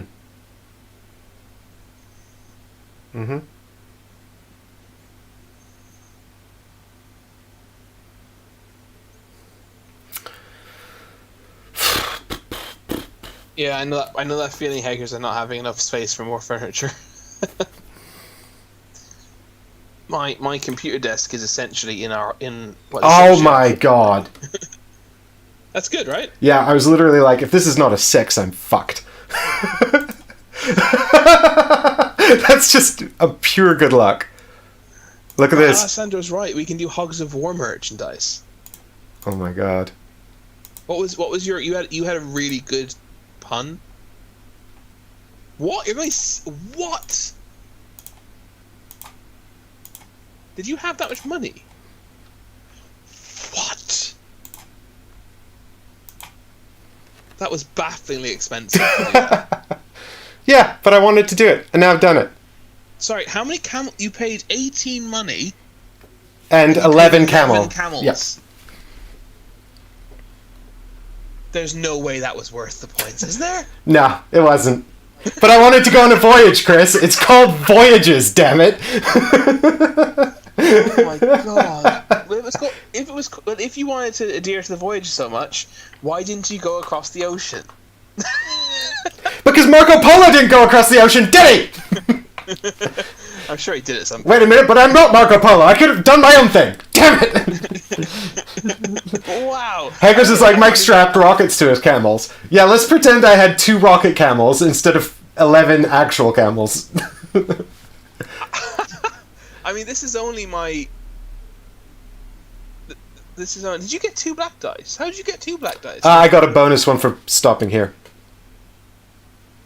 You jerk. That might hurt me quite badly. Ooh, that's not good. I've never seen someone move 6 spaces in this game before.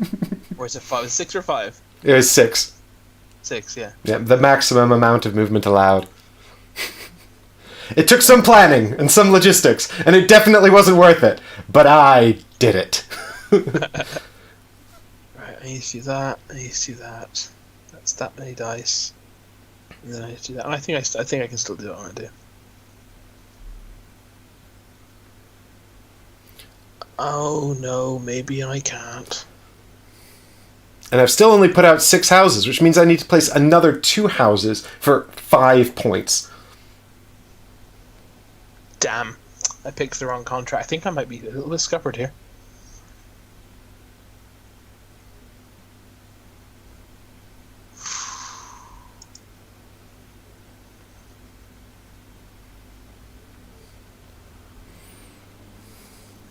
Scupper the ship.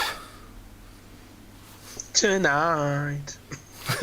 Hey baby, let's scupper the ship tonight. Everybody knows that. Da, da, da, da. If anyone hasn't listened to Chris and I's improv singing podcast, Ready, Steady, Sing, then please go check that out. Be totally worth your time. Mm-hmm. You can find it on iTunes and Soundwolf and all of the other favorite podcast apps. Oh, this is so disastrous. I'm ready to retire. That 6 move was my end game plan. Did it straight away. I was only able to do it because I rolled it. I bought a black die and it just came up 6. Now I'm like, time to chill. Okay, I could do that.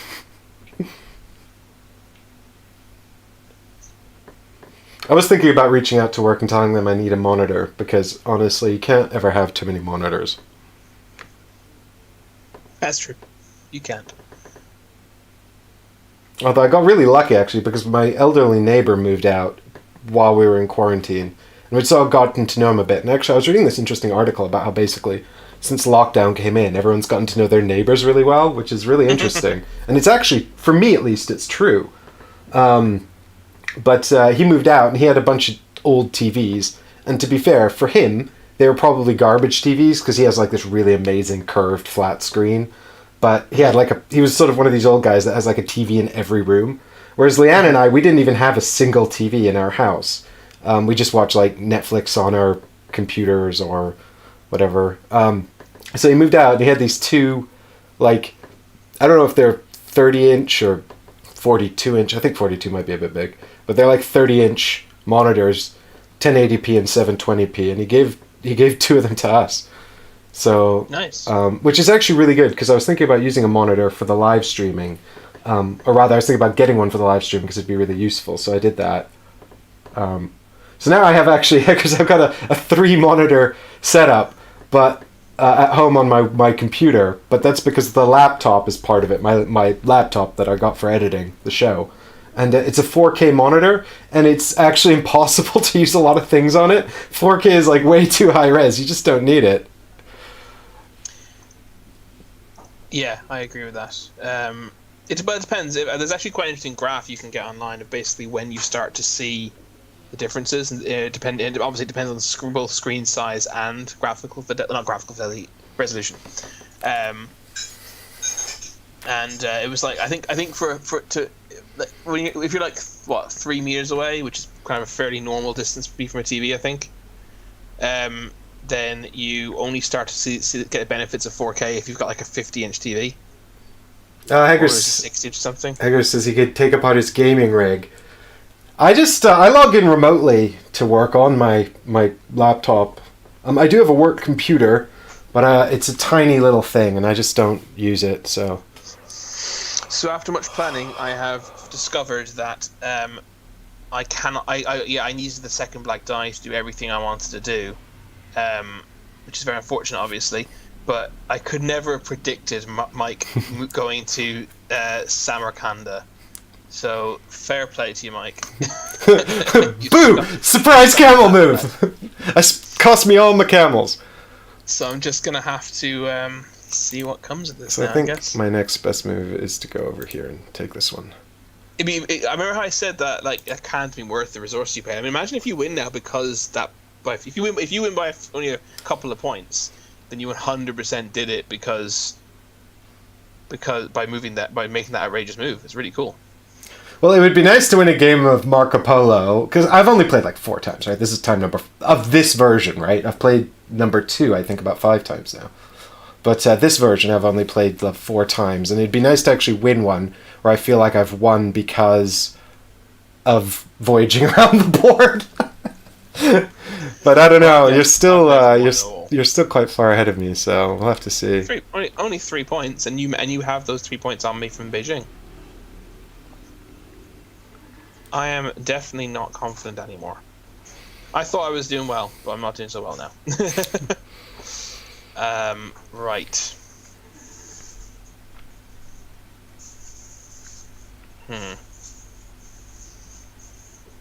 So I need to do that.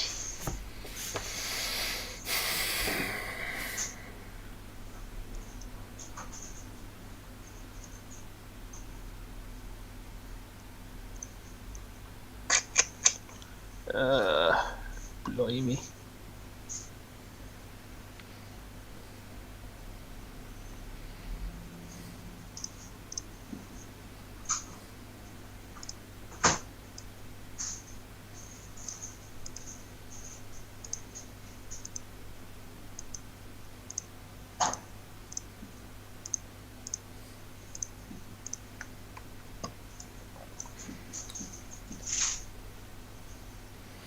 All I can hear is things whizzing around the board.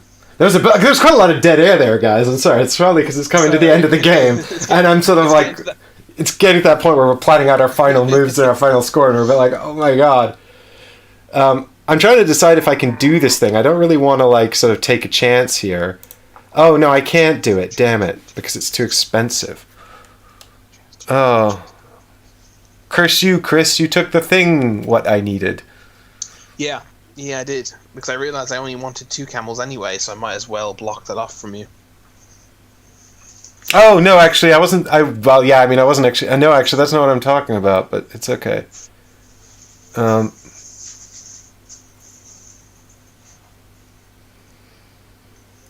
Yeah, I mean, going down there could have been quite good for me, I suppose. I still think I'm going to do this, though. Doesn't really make a whole lot of sense, probably, but bing.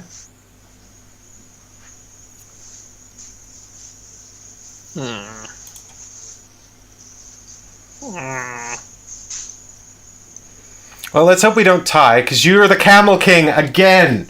Unless I can somehow get more camels. Nope, I just spent them. Well, what if neither of us have any camels? The whole game was for naught.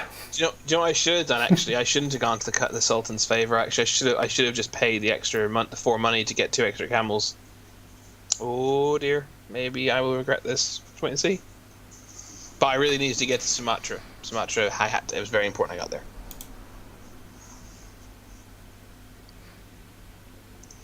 No, I've just realized I can't really do what I was intending to do because I don't have enough camels or dice. Or whatever. Yeah, I think you might have this one, Chris, actually. We'll see. I'm not so confident. Depends on in-game scoring, I guess.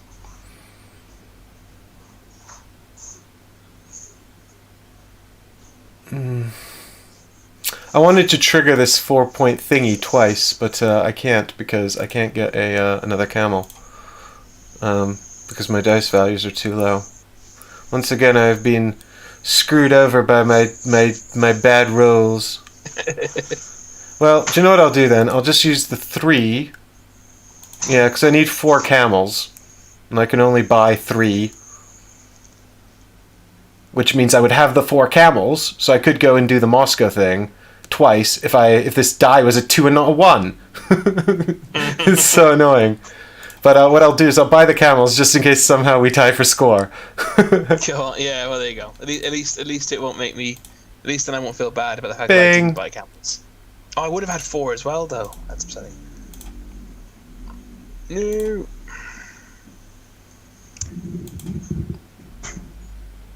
Yay! I win. Oh wow! By quite a margin. Yeah, you got all your cities. Yeah, I had 3 places to visit, and that's why it was so important I got to Sumatra, because it was a huge difference in points Sumatra, because I had Alexandria and Anxi almost immediately. That was only 4 points, but then getting Sumatra would have got me an extra 8 for that. Whoa! Wait a minute. Most contracts is 7, and there's no second place. Yeah. Oh, holy shit! I didn't realize that. I did tell you that. I'm sure I knew that at some point as well. I thought there was I think that's a confusion from number 2. I didn't realize there wasn't a second place value for that. As soon as there was, I still wouldn't I? Yeah, because you've got 8. Yeah, the difference is 8. 7. Even if I lost the 7 points for the contracts I won. You know, I'm thinking about it, and I can see why people feel like contracts in this game is just kind of the way to go. Yes, I can also see that. Which is why I think that your character is the best character, because they get you free resources to do contracts with. But yeah, I was just saying Sumatra was so important to me because it was both 8 points for that, and also jumped me from 3 points to 6 points for my other for getting to 3 different ones. So that was an 11-point gain at the end, just by getting Sumatra at the end of the game. Yeah, Super Samarkando, or whatever it was called, that I spent so many resources getting to, was actually only worth 5 points to me to do. I just wanted to do it. I assumed it was worth 8, like my one, the fact that you put so much effort into it. Nah, it was just worth 5 points. I just wanted to do it. Not going there, I would have lost out on 5 points in total. Wow. So it just definitely wasn't worth it. But I got the distinct impression from this version that... I've never actually tried to play this just focusing on contracts. I've always tried to move around the board and sort of get cool spaces and complete the secret goals. So I'd be really interested to see sort of what that's like. Yeah, so when I play on Sunday, I was the same. And I think I said to you, I got 7 of my outposts out, and I came agonizingly close to getting the 8th one out. And it was just so hard. I said that when I picked my character at the start. The reason I didn't pick a teleporting guy was I just found it so difficult to move around the board that I didn't want to try it again right now, even with the character who makes it easier. So that's why I took my freebie, you know, because those dice it's very simple power, right? Obviously, the fact that you can pick your dice, but it's awesome. Yeah, no, that was, I think, super useful. And sort of had I known the sort of the way that functioned, I might well have picked that guy myself. But congratulations for your victory. Oh, thank you. Well played. GG. GG. Yeah, I thought I didn't think I did too badly, but I did. Once again, I did some goofy shit that didn't really work out. I just did it because I wanted to. It's always the case when I get sidetracked by some puzzle I want to solve, and the puzzle in this case was how do I visit all of these places and make that happen? And I got so focused on doing that, I kind of forgot to check when it was worth it. And it was when we were going into the final round, I was like, I've done it. All I need are 2 6s, but I've got some camel buffer, so I can adjust the dice at least 2 pips. So I need 2 5s or 4 and a 6, and I can do it. And I've solved the puzzle. And then I was like, but wait a minute, how many points is this actually worth? And I checked, and it was worth 5 points to me. And or maybe it was 6 points. And I was just like, that's like 1 contract. That's not at all worth it. Plus the contracts put you in the running for getting the most, Absolutely, yeah. Thank you, Alessandro. Thank you. I just want to say, I think I had something of an advantage having played this more recently than you, because I learned from mistakes made in those games. Mm-hmm. So, for example, as I said, the fact that I knew movement was so hard, I deliberately chose my objective cards with only 3 locations, very much on purpose. Oh, I did that too. I only had 3 locations for the same. I also, because you come to the fact that I moved backwards at the start. Mm-hmm. And the reason being is that I had my other cards had places like Andana and Kochi, which means once you get to Andana, you're trapped. You either have to pay camels or 15 money. Kochi's the same thing, 15 money or 10 money or 4 camels to get out of them and into it. In fact, Kochi is crazy hard to get to. And I was just I looked at every combination of 2 cards I could have, and this one getting to Alexandria, Anxi, and Sumatra seemed the easiest, because also Beijing was obviously another objective I had to get to, and it just seemed so easy to go down to Alexandria and then just quickly use the contract move to move back up to Venezia and reset, and then all I had to do was basically move it on the top of the board and then down. I had exactly. I was like, I'm not going to go anywhere else. I don't have to go. I'm just going to get to those 4 places. I did end up going to Anxi and Karakorum. Mm-hmm. En route, but that's because I was getting free movements with contract stuff to reduce the cost. Because there's no benefit if you're not using there's no real benefit to get outposts out if you're not going to get 8 out or 9 unless you want the special power, or unless you get to a town where you get like the free money every turn or something. But yeah, basically what I'm saying is I think that I learned how difficult moving was, and I'd learned that trying to get to 4 specific places plus Beijing is bloody impossible. Well, it's funny as well, because I'm pretty sure actually I remember learning the exact same lesson the last time I played. I'd just forgotten it, and I think it's probably because I played number 2 in the interim a bunch of times, and they've altered it. How the movement works in that, and I'll talk a bit about that in a second. I'm actually just seeing if I can find a decent picture of the board to bring up here, so I can talk about some of the differences. But it's still a really fun game, and yeah, I like it. I do really like it. I think having gone through it again, I do think I like number 2 slightly better, but it's also slightly more complicated. So I don't know if that would put some people off. I'm going to see if this picture looks any good here, guys, and I'll talk about the differences a bit. Just need to BGG to log my play. Let's have a look here. Okay, can you guys see this image? Up on stream. Okay. This has actually also just come from Board Game Geek, so if you want to look at it on there, then that's more than feasible. But this is someone who's just taken a picture of the game set up and ready to play.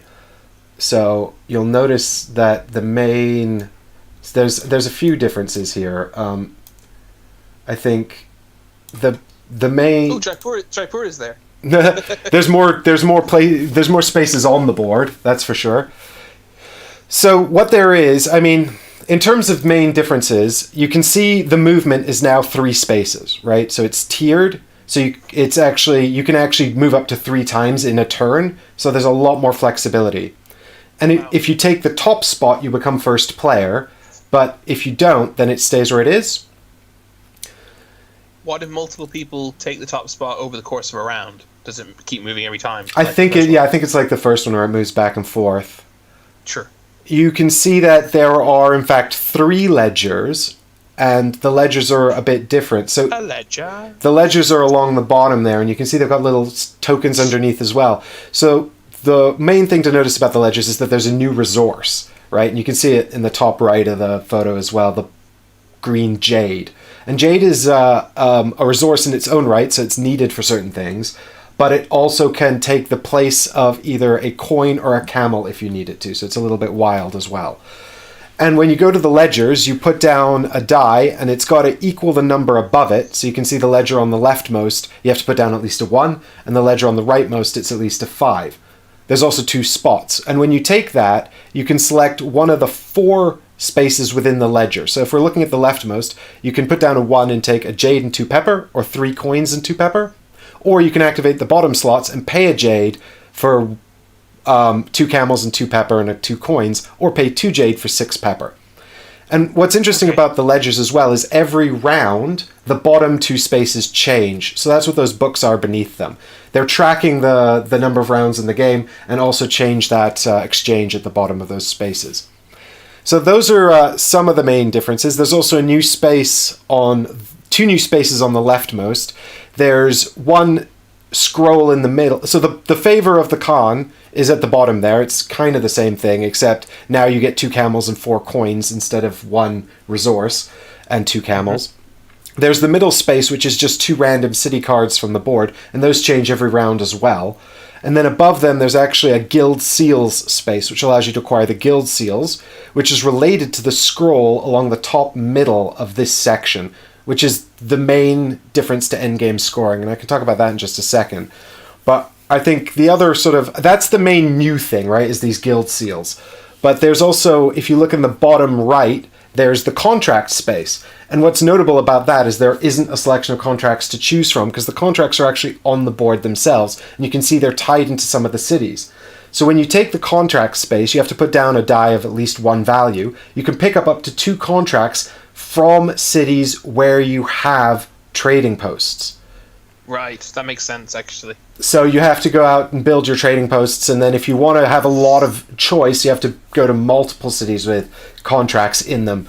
So that, and then of course that's going to play into your secret goals. You only have 1 secret goal card in this, which will have between 2 and 4 locations on it, but will also have a number of the symbols, the guild symbols.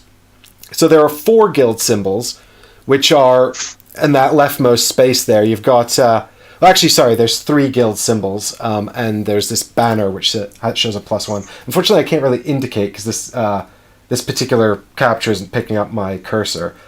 But you've got you can see that these guild symbols are also marked on the boats on the river paths between cities on the board. So you've got a silk shirt, a golden ring, and a pot of gold. And so you've got these tokens, which aren't helpfully or not here on the picture, but the tokens are guild tokens, and you pick them up by taking that spot on the left. So you put down 2 dice, and based on the lower value, you can take the least valuable guild seal, which isn't actually a guild seal at all. It's a bonus to this scoring in the middle of the board. But then you can also take one of the other 3, the pot of gold, which is the least valuable, and the gold ring at the bottom, which is the most valuable. And as an addition, you get some jade as well. And then those tokens, they allow you to move along the boat paths, which is more efficient movement. And they also can give you bonus points on your secret gold card as well. So you'll have, like, the gold card will ask you to unlock some of them. And you unlock them by acquiring them through this, and then additionally you pay. You have to, once you've got the seal, you have to pay additional coins to sort of unlock it for endgame scoring. But if you do that, it also gives you an income per round. So it's a way of increasing that as well. Do you have to, if you have a guild seal to travel along, then the boat path, do you spend the seal and lose it, or is it just give you access? No, it just unlocks access. Okay, cool. And you can see here that the little purple satchel that everyone can take now does 3 money, 2 camels, or jade as well. That's still a free action, I assume. Yeah, exactly. And so you've got, in the middle of the board, you've got the banners, which relate to the cities. So you can see each city has a sort of a coat of arms, like the monkey, the lotus, the moon, the bamboo. And so as you build your trade posts in those cities, as you unlock different banners, you'll unlock endgame scoring at the end below. Okay. So you'll get a sum at the end of the game as well, based on the number of banners you've unlocked. In addition to a bonus for visiting specific cities on your... Well, actually, the secret goal is slightly different. No, it's not. It's specific cities, yeah. So I think that's the sort of the main differences. Some of the cities have... You'll see the cities still have the Crescent Moon one-off bonuses, and some of them have the income bonuses you can unlock. And some of them have special action cards, like in Jaipur it's got 2, in Pagan it's got 1. You can also see places like Hormuz and Balkh, Baghdad. 2 above it, that have these special actions as well, which you can unlock by building a trade post in the city, and then you can put your die down, and you pay 4 camels. So if we look at Hormuz, you pay 4 camels, and based on the number on your die, you'll receive the income reward from your guild seal times 2. Yeah. And so, or times 1 or times 2. So you actually have to have the guild seal unlocked to make use of that as well. So it's kind of like a double thing. So you're using the guild hall of the city, basically. Yeah, essentially. So if you have the shirt and you've unlocked it, every round you'll get an income. Plus, if you build in Hormuz, you can do that action to gain even more income as well. Yeah. So it's sort of like, it's just sort of extra layers. Wow. So it's funny. It's a lot more. It is a lot more going on. But the funny thing is, it actually feels like, it almost feels like less logistical because the jade and everything makes it a lot more flexible, I think. Yeah. And does it also last 5 rounds? It's 5 rounds, yeah. Does it have broken player powers? Yes. Yeah. Same ones? Different ones? Different ones. All the characters have... All different? All different, yeah. Wow. You've got a guy who can skip over oases, and for every oasis he skips over, he gets 2 victory points. How bullshit's that? That is bullshit. There's another character who, like, I can't remember her exact power, but I think it's something like every time someone uses a jade, she gets something, or every time she spends a jade, she gets victory points. It's some bullshit with jade, I remember. I remember it being totally mental. I can definitely see someone who had played, who's played Marco Polo for, who had owned it since 2015, and been getting into the table every now and again. I could definitely see why they might have, really seen value in this. Mm-hmm.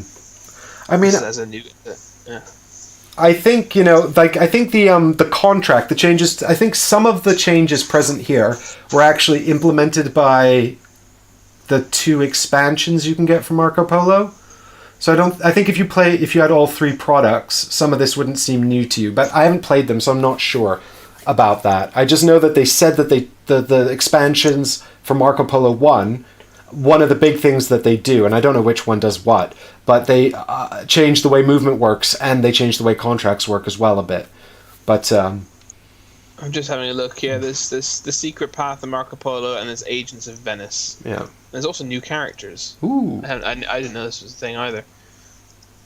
Wow, they actually released 4 extra characters. Well, that's cool. In just for the base Marco Polo. At some point, and the Secret Path seems to be a very small expansion, mini expansion,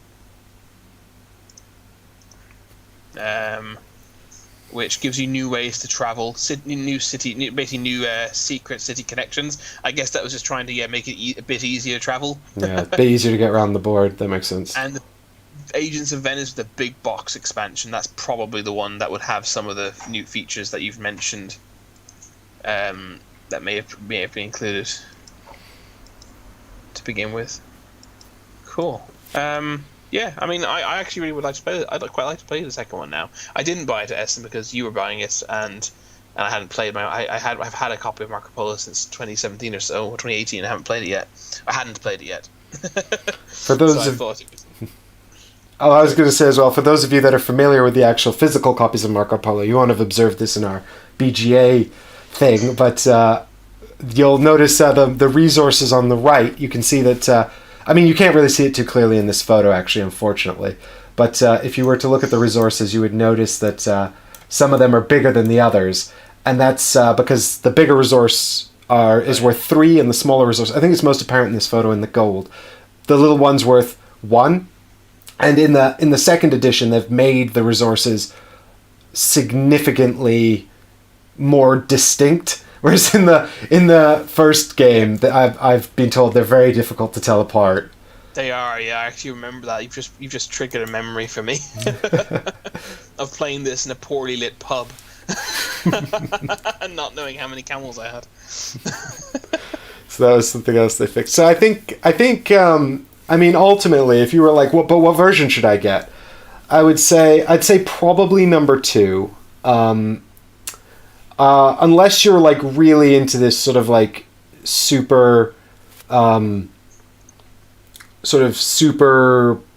analytical logistical puzzle. 2 just gives you more flexibility. There's a bit less of, so in 2 it's more like, oh, I can't do that now, what else can I do? Whereas 1's a lot more like, okay, I can't do that now, how am I gonna make the most of this so I can do it later? You know, I guess it's sort of like planning ahead. And I don't know, I guess the other thing with 1, which I don't know about, is the contracts and whether those are a big deal. But I find 1 to feel a bit more, I don't know, I'm trying to describe how I can describe it. 1 just feels just more like a sort of a logistical struggle to get across the board. And that causes less strategic scope, potentially. Hager says, this is proof that coming second is always better. Yes, we shall take that to be quite literally what we're talking about in context and nothing further. So, yeah, I think number 2 has probably got a bit more to teach, but I haven't found it to be particularly difficult to teach, actually, given that I've taught it to 2 people recently that aren't big board gamers and haven't played the first one, and they've picked it up absolutely fine. Yeah. Well, I definitely like to try the second one. And I really like Marco Polo. This will definitely inspire me to get my own copy out of the cupboard in the kitchen. where my board. Wait, it's in the kitchen? Have you taken over another cupboard, Chris?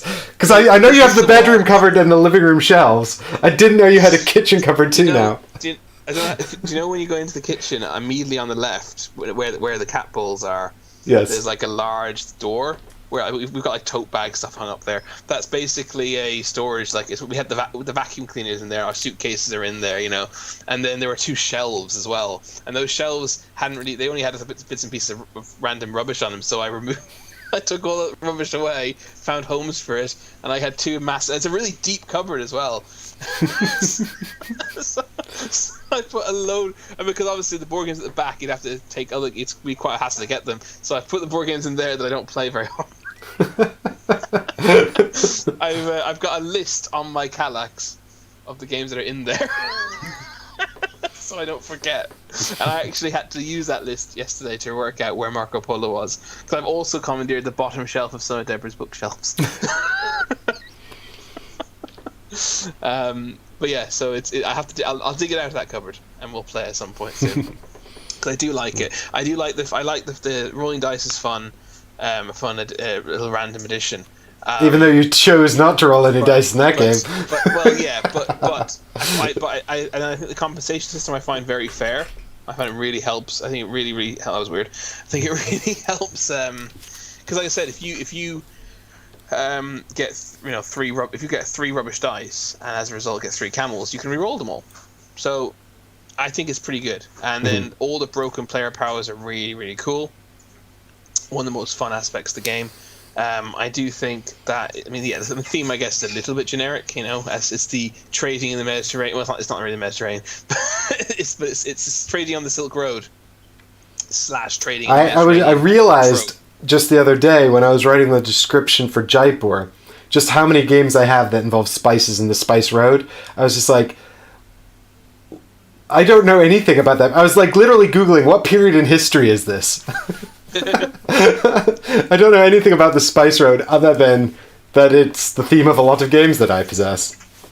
Yeah, so it's not particularly original in that sense, but I think the game has enough nice original elements that really make it stand out, and I really enjoy it. And I'm definitely eager to try the second one. So it definitely gets a thumbs up for me, I must say. Yeah, me too. I'm a big fan of both of them, actually. I don't know why I never really acquired the first Marco Polo. I think it's because people had it when I played it, and then I kind of just moved on. Sure. But there's only 4 years between number 1 and number 2 as well, which is really interesting. Yeah. Yeah. It's usually sort of longer than that, I think, before they get around to coming out. But Daniel Tascini's quite prolific as well. And maybe this will be an opportunity for us to check out some of his other games on the channel. I'd like to try Toy Wakan. I really enjoy Zolkin. Mm-hmm. Yeah, I've learned to pronounce Toy Wakan as well. Exactly. Well, I don't know if I know they have Toy Wakan on. Is it Yukata or Board Game Arena? BGA Board Game Arena, and I've played Zolkin on Board Game Arena already. I would like to play Zolkin. Actually, I've only played it once a long time ago, and I was terrible at it. We can definitely do, and I've played Zolkin now at every player count. And I think it's perfectly fine. I think it's fine at 2. I don't think it suffers too much. I've mostly played it 2. I can't win it. Deborah always wins, but I think I beat her once by 3 points, like 2 or 3 points, and then the other 5 times we've played, she beat me by 30, 40, 50 points. Well, I'd be happy to present you with an opportunity to win, but if you I'm really bad at that game for some reason, but I really like it. Well, if you're watching at home and you like Daniel Tascini and you want to see us play some Tzolk'in and some Tory Wakan, and you're excited about Tekkenu, leave some comments down below or put a like on this video, and we'll definitely do that, because I would be more than happy to teach Chris Tory Wakan in exchange for a Tzolk'in refresher. And that'd be that's 2 weeks of live streams sorted. Exactly. Potentially. Yeah. And we know that we're not going to abandon them like a few acres of snow. Yes. Well, maybe we can revisit a few acres of snow if it gets a better implementation that we can use. Or if you love the game and feel like we should definitely play it, leave a comment down below and let us know why. Yeah. Because one of us really didn't like it. I really didn't. Well, okay.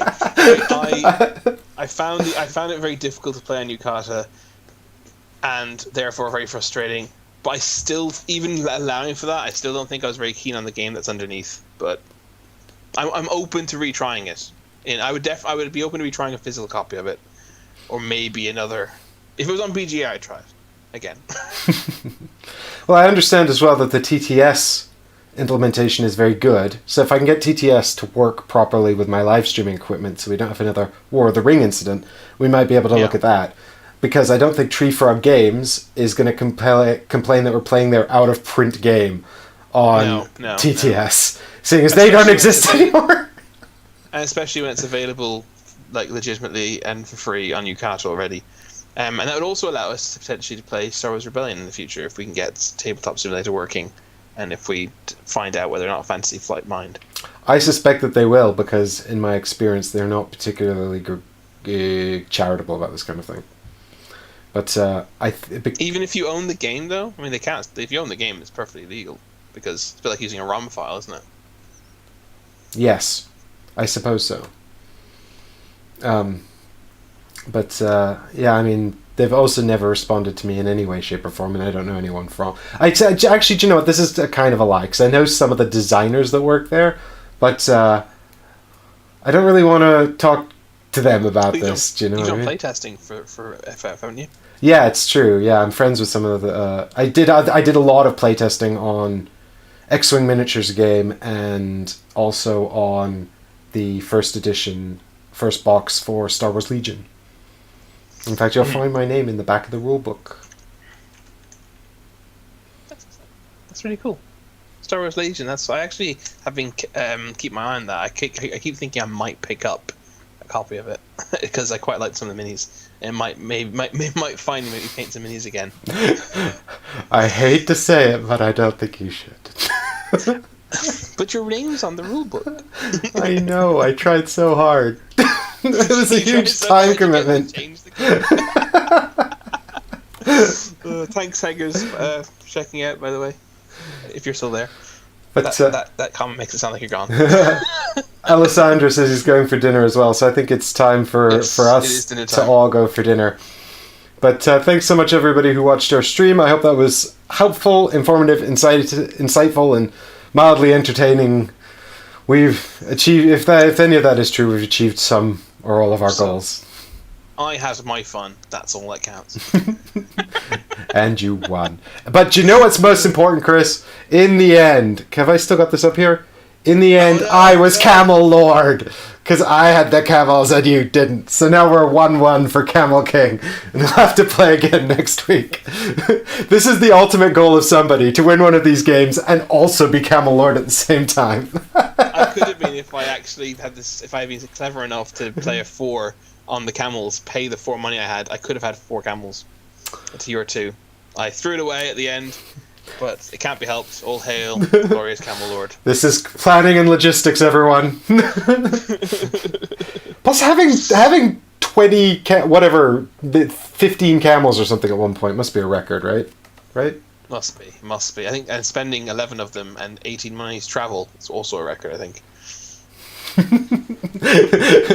A record for pointless investments. Anyway, so yeah, like I said before, guys, if you enjoyed the Daniel Tascini stream, please do leave a comment down below, throw a like down on the video, all of that stuff helps.